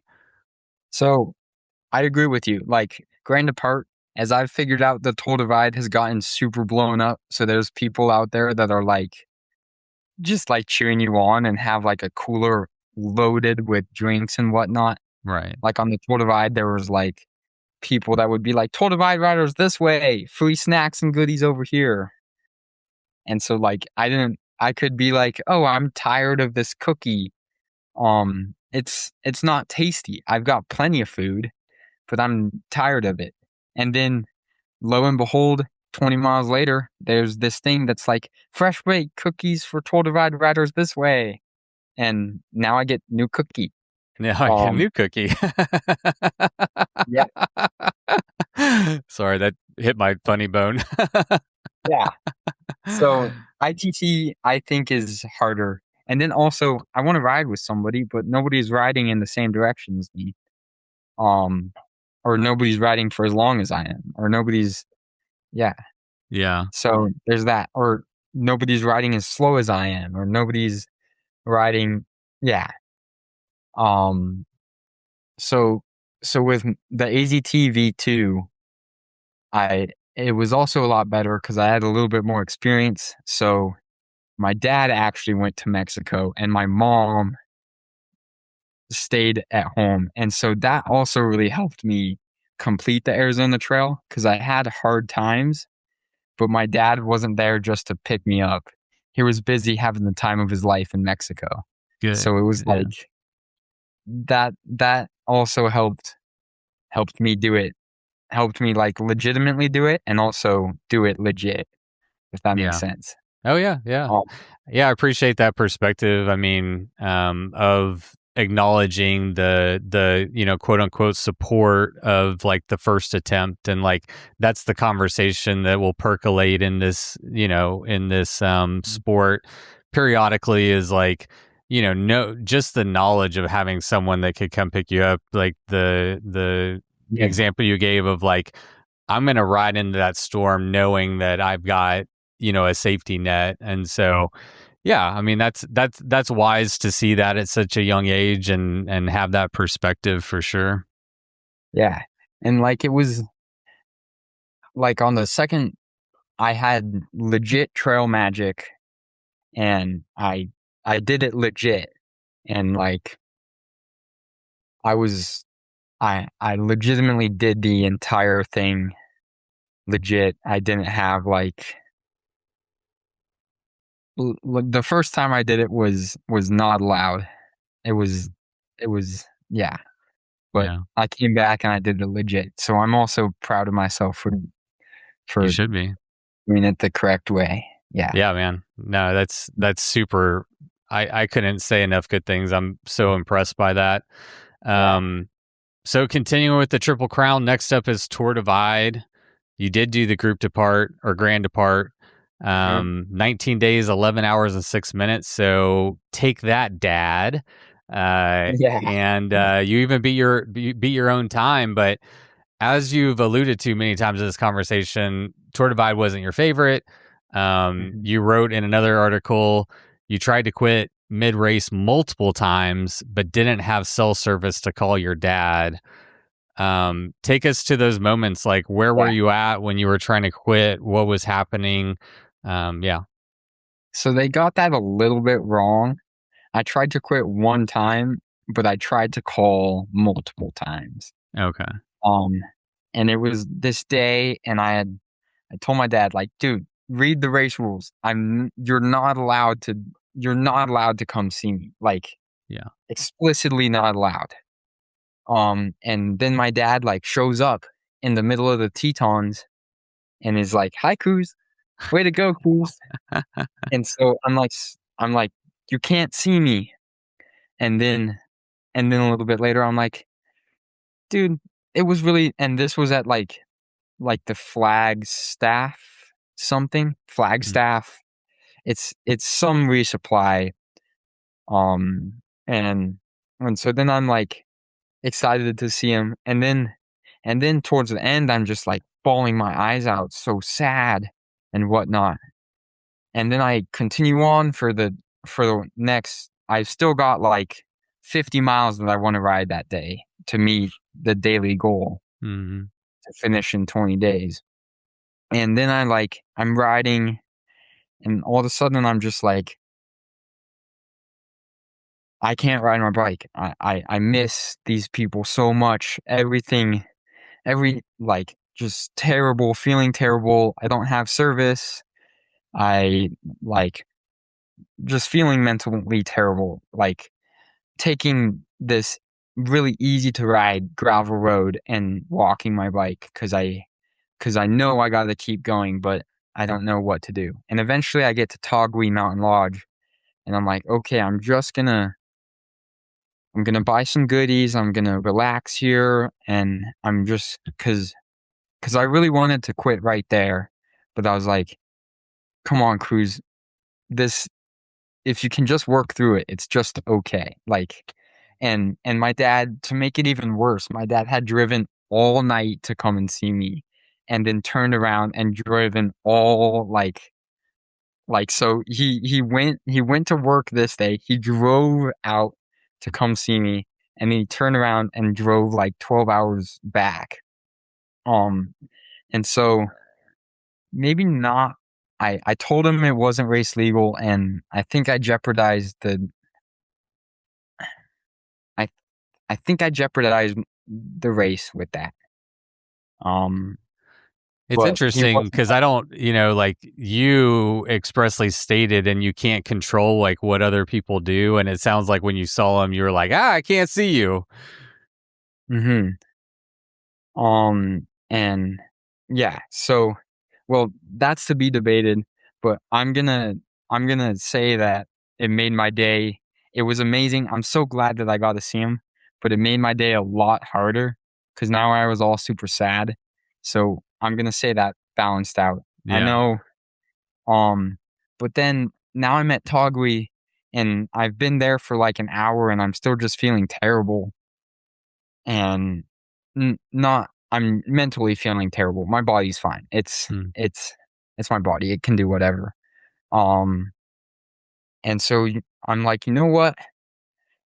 I'm gonna call my dad and see if he can come pick me up. And I call him, and he's busy using his new Tenkara rod and fishing in some canyon, and so he doesn't have any service. And so I try like 4 or 5 times, and then I'm like, then I get to my senses, and I'm like, I need to call somebody who will give me encouragement, but who can't just swoop in and pick me up. Like, and so then I end up calling my friend because my dad, like, he drove out all night or came and saw me and was driving back and camped, and was like, I don't know what he was doing. He told me he was fishing in a canyon. And so I call him and he's out of service. And so I call my friend and she's just like, come on, Cruz, you got it. Like, give me, gave me encouragement. And she was about to take off on the Colorado Trail in a few days. So that was really helpful and really impactful. And I that gave me enough courage to be like, all right, I'm not gonna quit anymore. I'm not even gonna think about it anymore. Wow. Then I was kind of getting ready to go, and this other racer came in and was like, I'm gonna stay the night here. And I was like, you know what? Can I join you? So I stayed the night with him, and then that was my only night in the hotel. And then so that was that.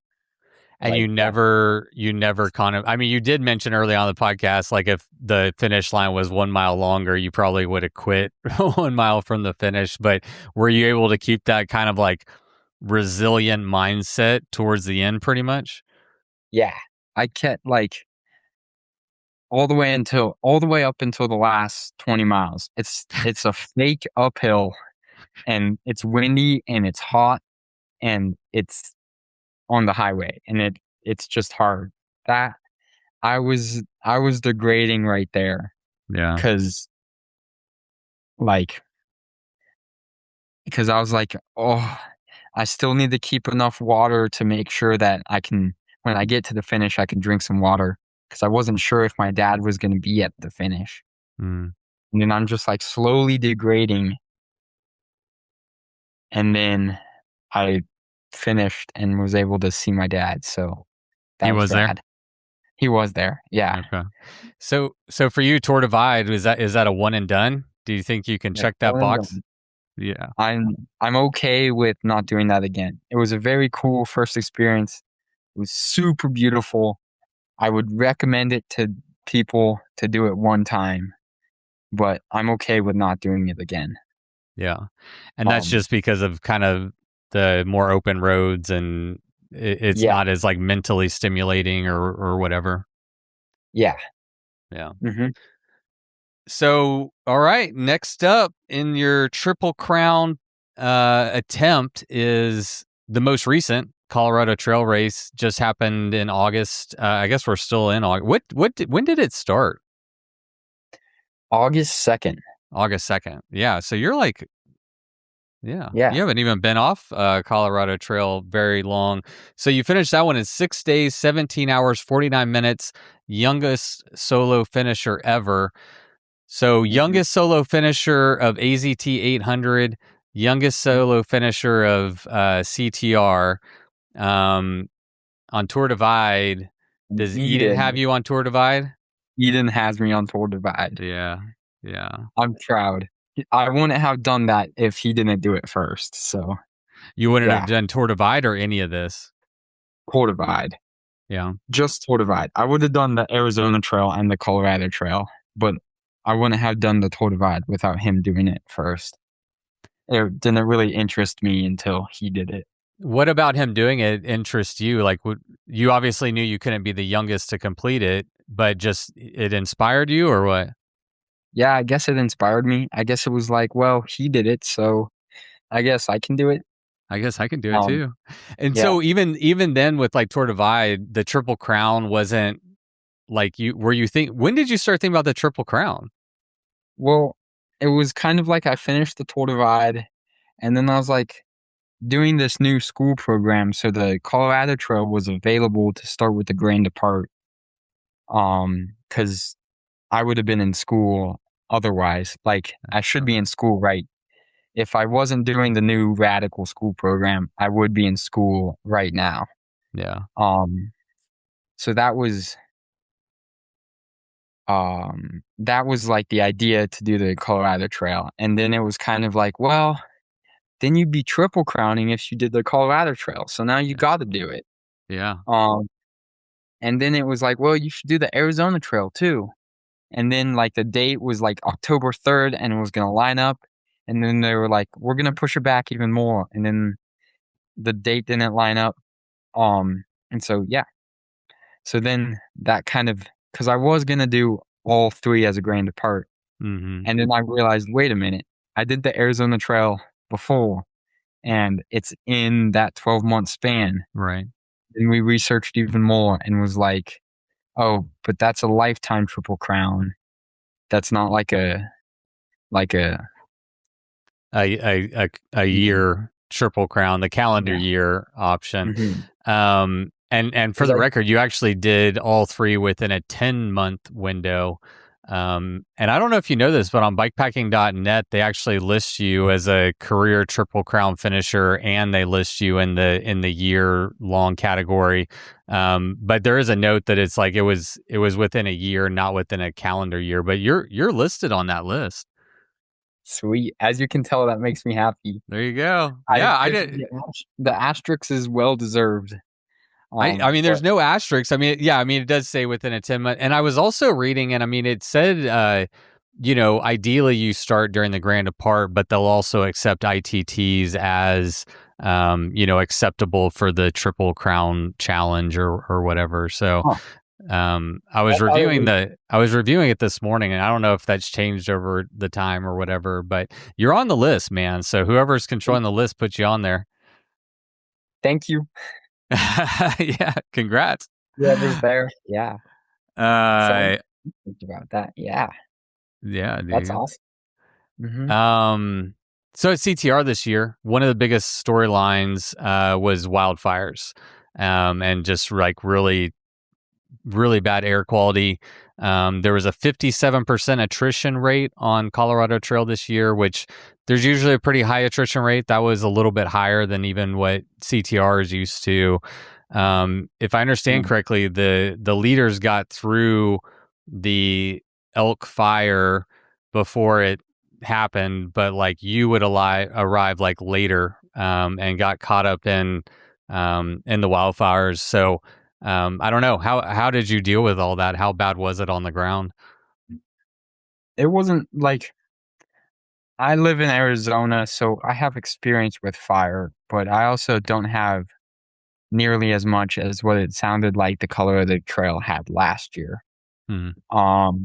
But it was cool because on the way up, I was talking to my dad about fires because he used to be on a hot shot crew and just learning the different, not just learning to learn, not for the race specifically, but learning about an ice cap which forms on the top of the fire, on the top of the smoke cloud, and can be dangerous and has killed a few crews with that ice cap. And so it was interesting because I was riding in like towards the elk fire, and I see this big old giant ice cap on the top of this fire, and I'm like, wow, like I think this is what my dad was talking about. Like it just kind of interested in it, and a small part of me wanted the course to go by it so that I could see if I could dig line. But that was just like a naive hope that I had. Oblivion was there Oblivion. trying to convince me to go dig line. I love it. And so then I climb up and I crest the ridge and I'm like, oh, that fire's way, way over there. I'm fine. But still just interesting to see this ice cap form and all of that. And then ride down, get to Cathedral Ranch, and a bunch of people are like concerned about the fire, but the smoke's all up high, and obviously it's gonna settle down in the ground. So I just rode my bike like normal and camped higher outside of a basin and woke up and it was kind of smoky, but yeah, the fire didn't really impact me that much. Weird. Yeah, a lot of people were like struggling with it. I mean, because you're combining, I mean, I wasn't out there, but pretty extreme heat this year. Obviously, you go up to like 13,000 feet elevation and you got, poor air quality from all the fires. So it seems like a pretty dramatic combination of weather events. Yeah, I can't stand the heat, and everybody said the Colorado Trail was going to be dry. But what I learned was it was only dry in the parts that it's normally dry. Like on the Arizona Trail, there's almost nowhere where you can take water outside of a cow tank. But here it's like there was so many streams. I got really hot on the first day, but there was a stream, which normally I'm used to just being hot and suffering. But now I can be hot and be cool for 10 minutes and then be back to suffering. Did you hop in any of the streams or just refill your water? I hopped in and refilled my water and in the streams on the first day. Yeah. And dunked my shirt in almost every subsequent stream after that. Yeah, that's a great strategy. You got to be like mindful of your time, right? So get in the stream and fill your water at the same time. If you got to stand there and fill your water, might as well get in for a little while. Yeah. And like, I wasn't super concerned about the Colorado Trail, about being timely and efficient. Like, I got all the time in the world. I don't have to be anywhere. And my goal was 10 days for the Colorado Trail, which I absolutely shattered that. I thought the Colorado Trail was going to take forever. Yeah. Thought it was going to be a slog. So yeah. Why? What was it? Just easier than you expected? Like, because I don't know if I said it already, but 6 days, 17 hours, 49 minutes. So I mean, well under your 10-day time. Yeah, I had heard that it was a very hard thing. 10 days felt like a reasonable goal where I could ride my bike and have fun on the trail and see the trail without like blowing myself up every single day and riding until 12 at night every day. So I was like, yeah, 10 days is my goal. I'll see what happens. The goal is just to finish. And I'll just mosey on. Is it more important to you to, finish and get the Triple Crown versus like a time? Is that why you took pressure off like a time goal, because you had a larger goal of being a Triple Crown finisher? No, not even that. Just the goal was just to finish. Yeah. So you're just a finisher, irregardless of like records or anything like that. Like you just want to. If I'm going to sign up, I want to finish. Yeah. Like the Arizona Trail, I spent so much time after that being like, what if I just like rode one more day? Even though it was not race allowed, I could have just done the trail. Like I could have finished it. I could have done it. And I spent so long that I don't want to do that again. Unless it's like a serious problem. So yeah. Did you have any Did you have any low moments on CTR, or did it go pretty swimmingly? It went great. It was Wow. beautiful. I think it helped in so many different ways. Number one, it was riding my bike. Number two, it's in beautiful places. Number three, I met awesome people, like the dude from Australia and this dude named Jacob who knew my uncle. Mm. So that was cool. So like we had no idea until a few days before that we second degree knew each other even. So that was super cool. Yeah. And I met other rad people. I met a person from Israel. And yeah, like I might even be going and trying to say what's up to my new friend in Australia, which would be cool. Do a bike race over there? Yeah, we were talking about doing the Tassie Gift. Yeah, the Tassie, man. I've done a few podcasts on the Tassie, and that sounds like a real fun one. A real challenge. Yeah, that's a good one. The Gift of Tassie. All right. With the Triple Crown, which one? I think we can take Tour Divide off the list of your favorite course in the Triple Crown. So we'll AZT, CTR. Which one did you prefer more? Everybody's been asking me that so many times, and one wise grandpa, maybe mine, maybe not, once said. Well, actually, one wise dad once said, "Comparison is the thief of joy." And one wise grandpa once told me that they were in this beautiful place in Flagstaff and was like, and one of their buddies was like, "These lava tubes are cool, but they're not like the lava tubes I saw in, I don't know, Yeah. yeah, some world renowned place or something like that." And so going with that, they were both amazing.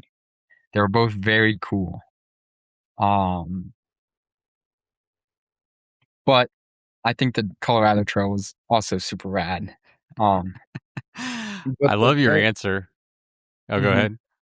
But the Arizona Trail was also rad. Yeah. I think the Colorado Trail was just, I'm used to the desert. The desert has that beautiful beauty that it has, but I hadn't really been in a place like Colorado. The Colorado Trail goes through before. Yeah. So that was I could see that being like really stimulating. I mean, anytime you're in a new place, it's like super cool to go like ride awesome stuff in your own like backyard. But when you get to go see like new flora, new fauna, new places, like it's all unfamiliar, like it's a lot more exciting for sure. And I think that's a really wise answer.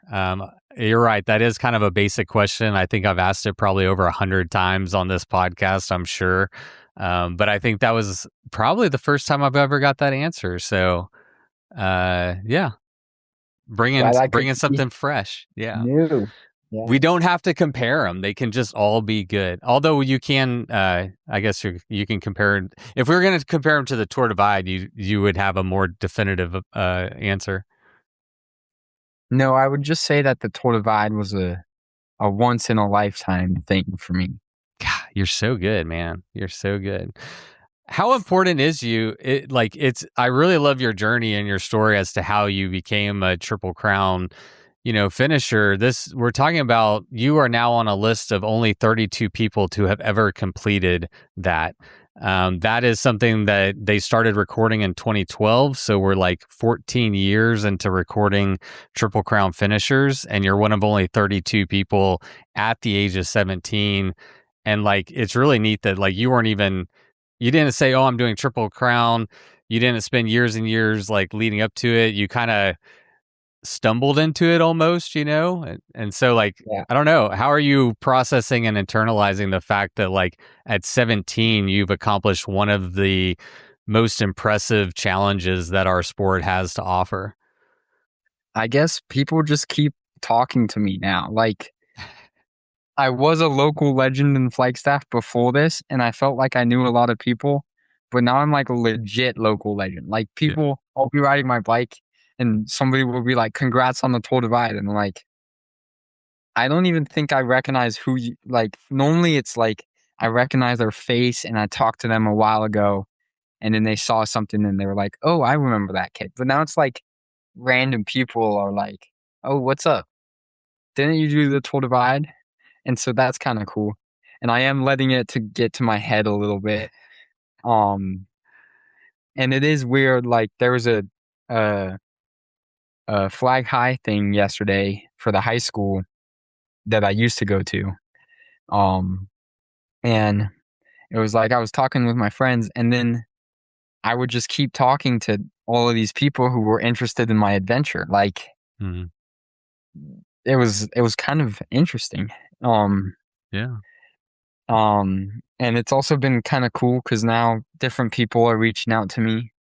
Like um, I've made amazing friends, but now I have amazing friends everywhere, which means like I can go places and meet people, and then on the flip side, those places can come or those people can come here, and like I can show them around this Absolutely. place. Yeah. Yeah. Well, the cool thing about it is that you've earned all of that interest. You've earned all the accolades. Like when you complete a solo self-sufficient challenge like this, like you can let it go to your head a little bit, you know? I mean, you should pat your, and I tell people, I'm like, I hope you will take the opportunity to like be proud of yourself, you know? Cause I think like humans, we're just always like, what's the next thing? What's the next thing? What's the next thing? And sometimes I think we're not good at like sitting with our accomplishments and being like, yeah, no, I effing did that, you know? And so, I don't know. You can feel good about that. I think you should. I think you should internalize that and give yourself some pats on the back. Maybe get yourself a new cookie. Actually, yes, I will give myself. Dude, my mom made the most delicious muffins ever this morning.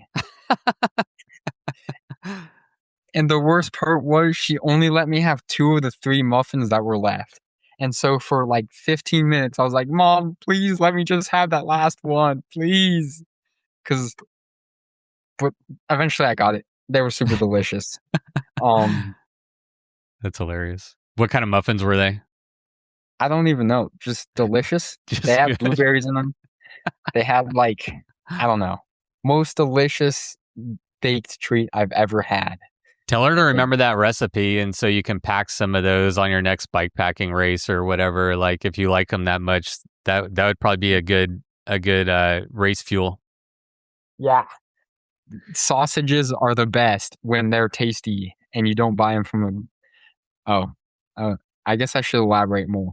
On the tour divide, I had a really disgusting sausage, and it was like I like bought this sausage and it was from a bakery, and it had like it was all nice and wrapped, and it had all those big words like artisan and all that stuff.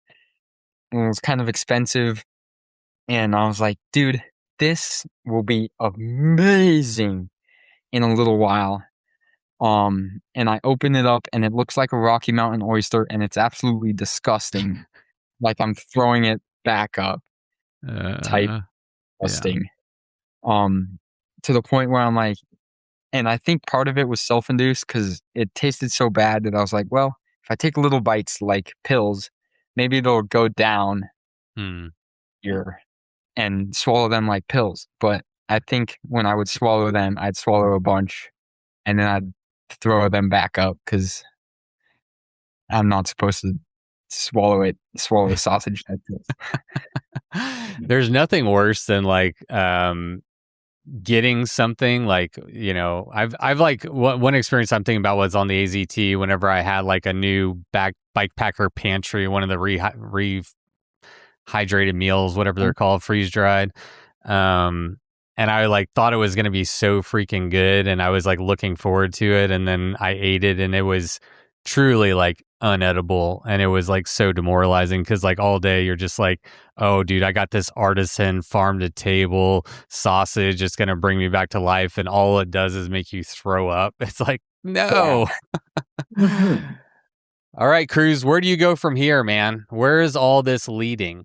do you have big goals? Do you have big dreams? Or are you just enjoying every moment and taking it as it comes? Like, where are we going with this?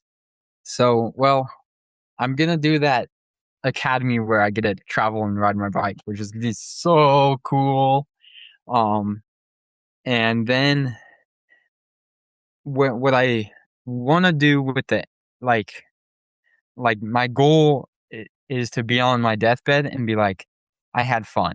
Like Yeah. I meet so many people who are like, I wish I did that when I was younger. I wish I had did that, and I bet but I want to be able to be like, I traveled, I explored, I had the the and the other thing is like I have a baby brother, and when he gets older, like I'll have all these stories that I can tell him, and Yeah. I can be like, dude, look, like like when he gets old enough to where he wants a bedtime story, I can read a bedtime story. Actually, I'll probably be in college or like out of the house, but I'm gonna but like I can tell him about this adventure, and I can have like real stories to just adventure, I guess. I Yeah. guess my goal is to adventure around the world, see all those weird places that see the tourist places, see the places that aren't touristy, see Yeah. why and all that. And so I, like I want to weld my own bike and sew my own bags and travel the world on those things. Mm. Um yeah. You know what? I Mhm. think you will. I think you will do all those things. I think those are great goals to have. I mean, yeah, on a personal level, that's exactly what I hope to get out of life. I hope to be on my deathbed and feel like I always think about it in like saying yes to life. Like I want to this thing's falling out. My dad died like 15, 16 years ago. And Mhm. one of the things I took away from him passing away was there was a lot of things he didn't get to do, right? A lot of like dreams that he had that, some he accomplished and some that he didn't. And I took away from that, like the importance of saying yes to life, like right now, like when opportunities present themselves, to just say yes. And I've made a lot of questionable decisions in my life as like an adult raising two kids of like saying yes to things. But I do know that whenever I die on my deathbed, I'm not going to have those questions of like, what if, Yeah. which is a great goal. So is racing all that important to you? Or is it more like, I just want to ride bikes and have adventure and I don't know, I could race, I could tour, whatever. It's like, Racing is an excuse to adventure, but also in that racing gives me different adventures. It makes like trying to think of a good example. Like I've got um I take engineering classes. Actually, I guess this is just a side tangent. I take yeah, engineering classes, and I've been learning to design and 3D print stuff. And so like I can build solutions to my problems. mm, So like for the tour, like I built light mounts because I didn't have one that would go on my bar because Night Rider's lights broke off, and then I warrantied them, and then they broke off again. So I was like, well, I'm out of warranty. I don't want to buy a new light. Let me just make a a, a mount that attaches in an easier way and isn't going to break off. mm, So I made that. Um, so like even that's adventure. Like oh yeah. I get to build stuff. It's a new experience. But but racing gives me those adventures of like staying up all night and and freezing or riding until 2 a.m. and then being like, whoa, it's so beautiful. Or like it gives me those like when I'm just riding my bike, I watch the deer go by in the field, or I like do that. But racing also gives me those adventures of like I just rode for like 10 miles and I'm bawling my eyes out and I just push my bike up this cliff, and then like those adventures too, I guess. If Yeah. that makes sense. Mhm.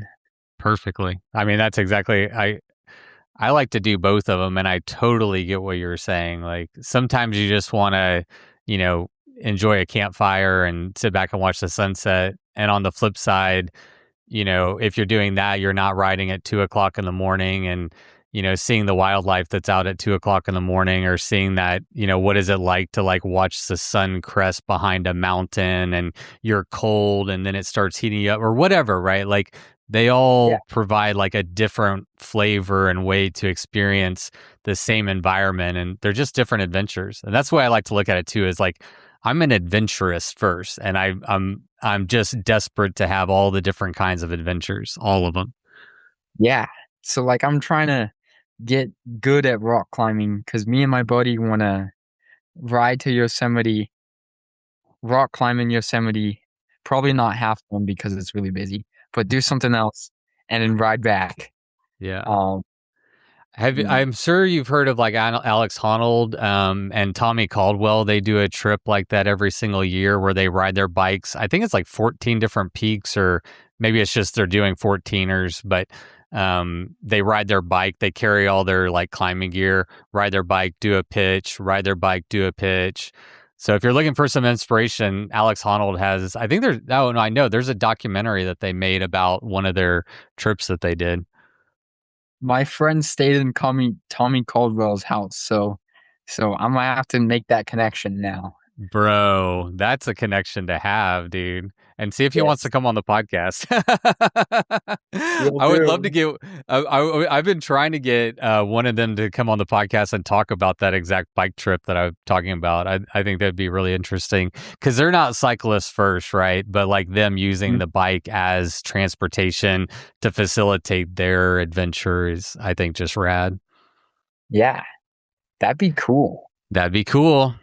All I right, don't know Cruz. how much she knows Tommy Caldwell, but they stayed in their house, so Yeah. Well, yeah. If it ever comes up. All right, Cruz, I'll let you go. I took more of your time than I said I was going to. What's on the rest of your agenda for today? What are you doing today? I got a new laptop case.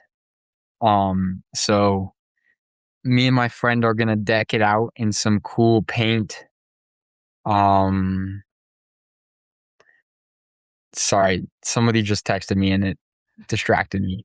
Um, I want to deck it out in like this like Starry Night where you use spray paint and the night sky, and it. So I want to do that. So we're gonna paint my pedals on my new pedals, and then we're gonna paint this case, and then I'm gonna have dinner with my family, Awesome. like That sounds like fun. extended family. So it's gonna be super rad. Yeah. Awesome.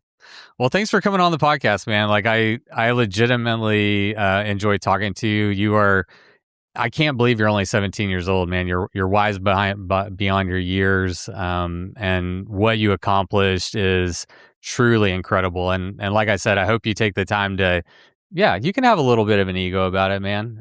You earned a little bit of an ego, but don't lose that oblivion too. I'll try not to. Yeah, this is super rad. There's people that I enjoy talking to, and there's people that like enjoy talking. Basically, I enjoy talking to people, and it was fun to talk. Yeah. I agree. I like talking to people too. I'd love to have you on back on the show sometime. And like I said at the beginning, if you ever want to go to Texas and ride your bike, I'd love to have you at any of my races. I'll give you a free entry and do anything I can do anything I can to help facilitate you getting down here. Yeah, so I'm sorry. I was peeking at the race a little bit at the Yeah. beginning. which while I still have you on the line because today's not that busy, so I can hold off for a sec. But is this?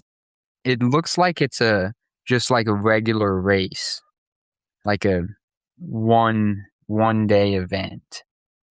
It depends on how fast you go. So there's 3 different legs. So like East Texas is like 400 miles, Central Texas is 500 miles, and West Texas is about 400 miles. And so like the fastest time on East Texas is right under 24 hours. Like one person has done it in like 23 hours and 50 minutes or something like that. But yeah, it's freaking insane. Kuya, shout out to Kuya. But most people are either riding through the night or it's more of like a day and a half effort for most people. And yeah, my races are kind of like intentionally positioned as more like, I would say like a gateway drug into bikepacking, right? Like I have like Yeah.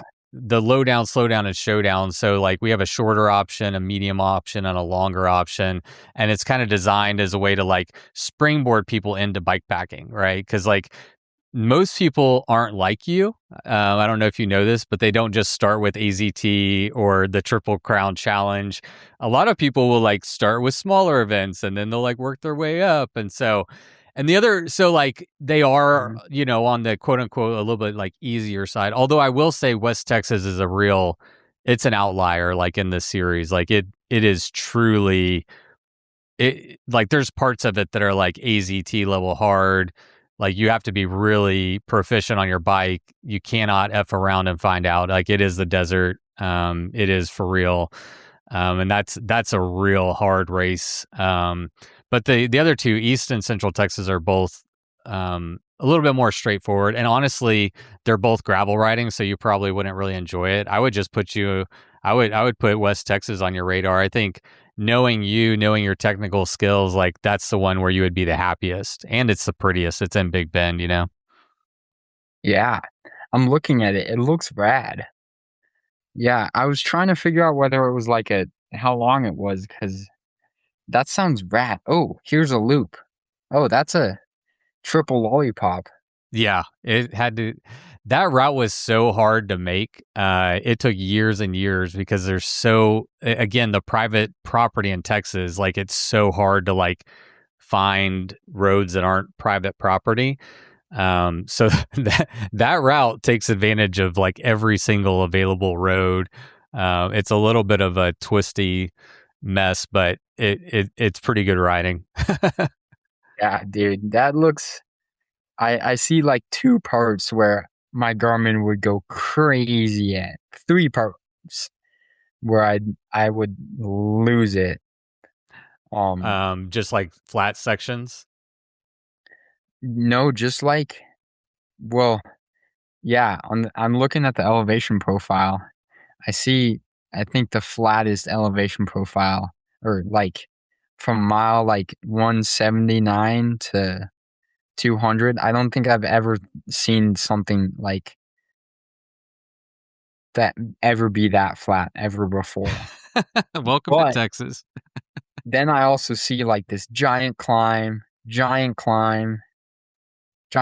little spiky climb, big That's climb. why it's like a little bit of everything, man. Like you will be bushwhacking through cactus.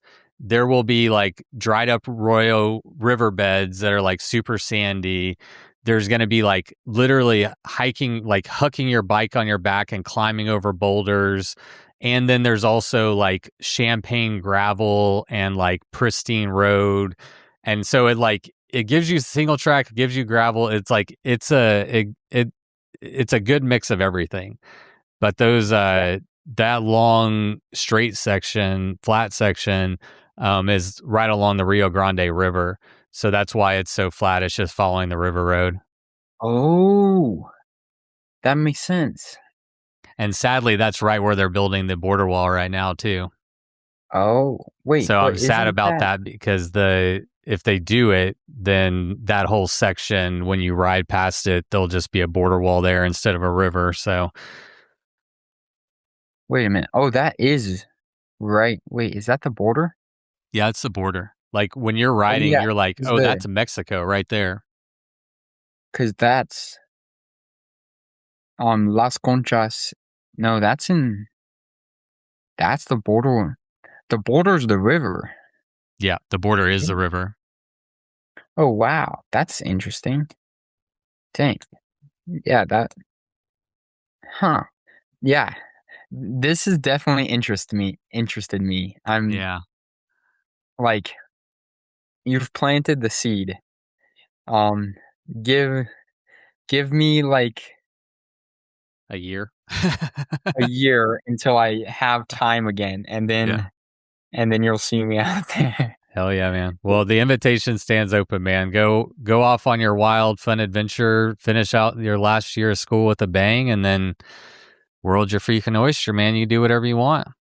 Yeah, it'll be super rad. This looks fun, and looking at like the times, it looks like it's gonna be super fast, which I can always get excited about ripping. As long as it's not, yeah, because it looks, yeah, it looks sweet. Dang, wow. I'm kind of surprised that people are doing it that fast. I Like, know. Well, I mean, I will say only 31% of the people that started finished. So the attrition rate was astronomical.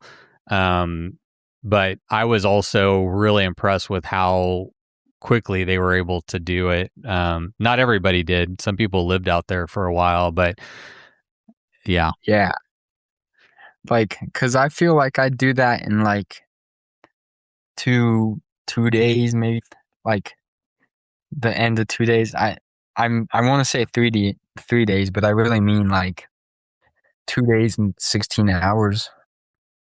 But wow, dang, that's impressive. I won't. Yeah, this has sparked my interest. Awesome. Don't you worry. Well, good. You sparked my interest too. Yeah. Well, yeah, I'm gonna go be a dad, check in with the kiddos, make sure they're not killing each other. But really, dude, super, super cool to chat with you. I don't know. You're an awesome kid. I can't wait to see what you do next. Thanks. Yes, it was super rad. Yeah, I'm gonna go have fun now. Or not that I wasn't having fun right now, but maybe Gonna go have more fun. Yeah. All right, buddy. Summer Well, it was never good chatting with you. dies. What never dies? Summer. Summer never dies, nor oblivion. Oblivion never dies. Right? For 3 days, summer never dies. But then I get shipped off. I Well, bet you'll have the time of your life, man. yeah. Really cool. Have a great day. All right. We'll see you later, buddy. Have a good one. Bye-bye. Bye-bye. All right, everybody. Thank you so much for tuning into today's episode. And major shout out goes to Cruz Blue. What an absolute legend. I cannot wait to see what this kid does in the future. No matter what kind of adventure he's on, I am interested and I wish him all the luck in the world. And thank you so much for being here. Before you go, one quick reminder. If you want to pick up anything over at oldmanmountain.com or Robert Axel Project, the discount code is the same. Just use Mountains or Death at checkout for 15% off. And I was inviting Cruz Blue to come to Texas and ride his damn bike. And I'd also like to extend that invitation to you. If you're interested in coming out to Texas and seeing what it's all about, what I'm always yapping about here on the podcast, we have 2 more races closing out this year. So first up, we have Central Texas Showdown in the Texas Hill Country. That one kicks off on October 23rd, followed by West Texas Showdown on December 4th. And that one, of course, is in the Big Bend Desert. So no matter what your flavor is, we got something for you here in Texas. You can check out all of this, of course, in the links in the show notes or in the bio. All right, that's it, everybody. Thank you so much for being here. It is always a pleasure. Until next time, you know what to do. Go ride your damn bike. It was the middle of the night. You grabbed your knife and you held it tight. The sounds of beasts kept you awake. The sounds they made kept you afraid. In the morning, you packed your bike. Memories forgotten from the previous night. You rode faster than ever before. Was it your imagination or merely folklore? Fear turned into strength as you pushed further. Every pedal stroke stronger and firmer. Your bike feels weightless, your legs aren't tired. You think to yourself, just a few more miles. Bikes.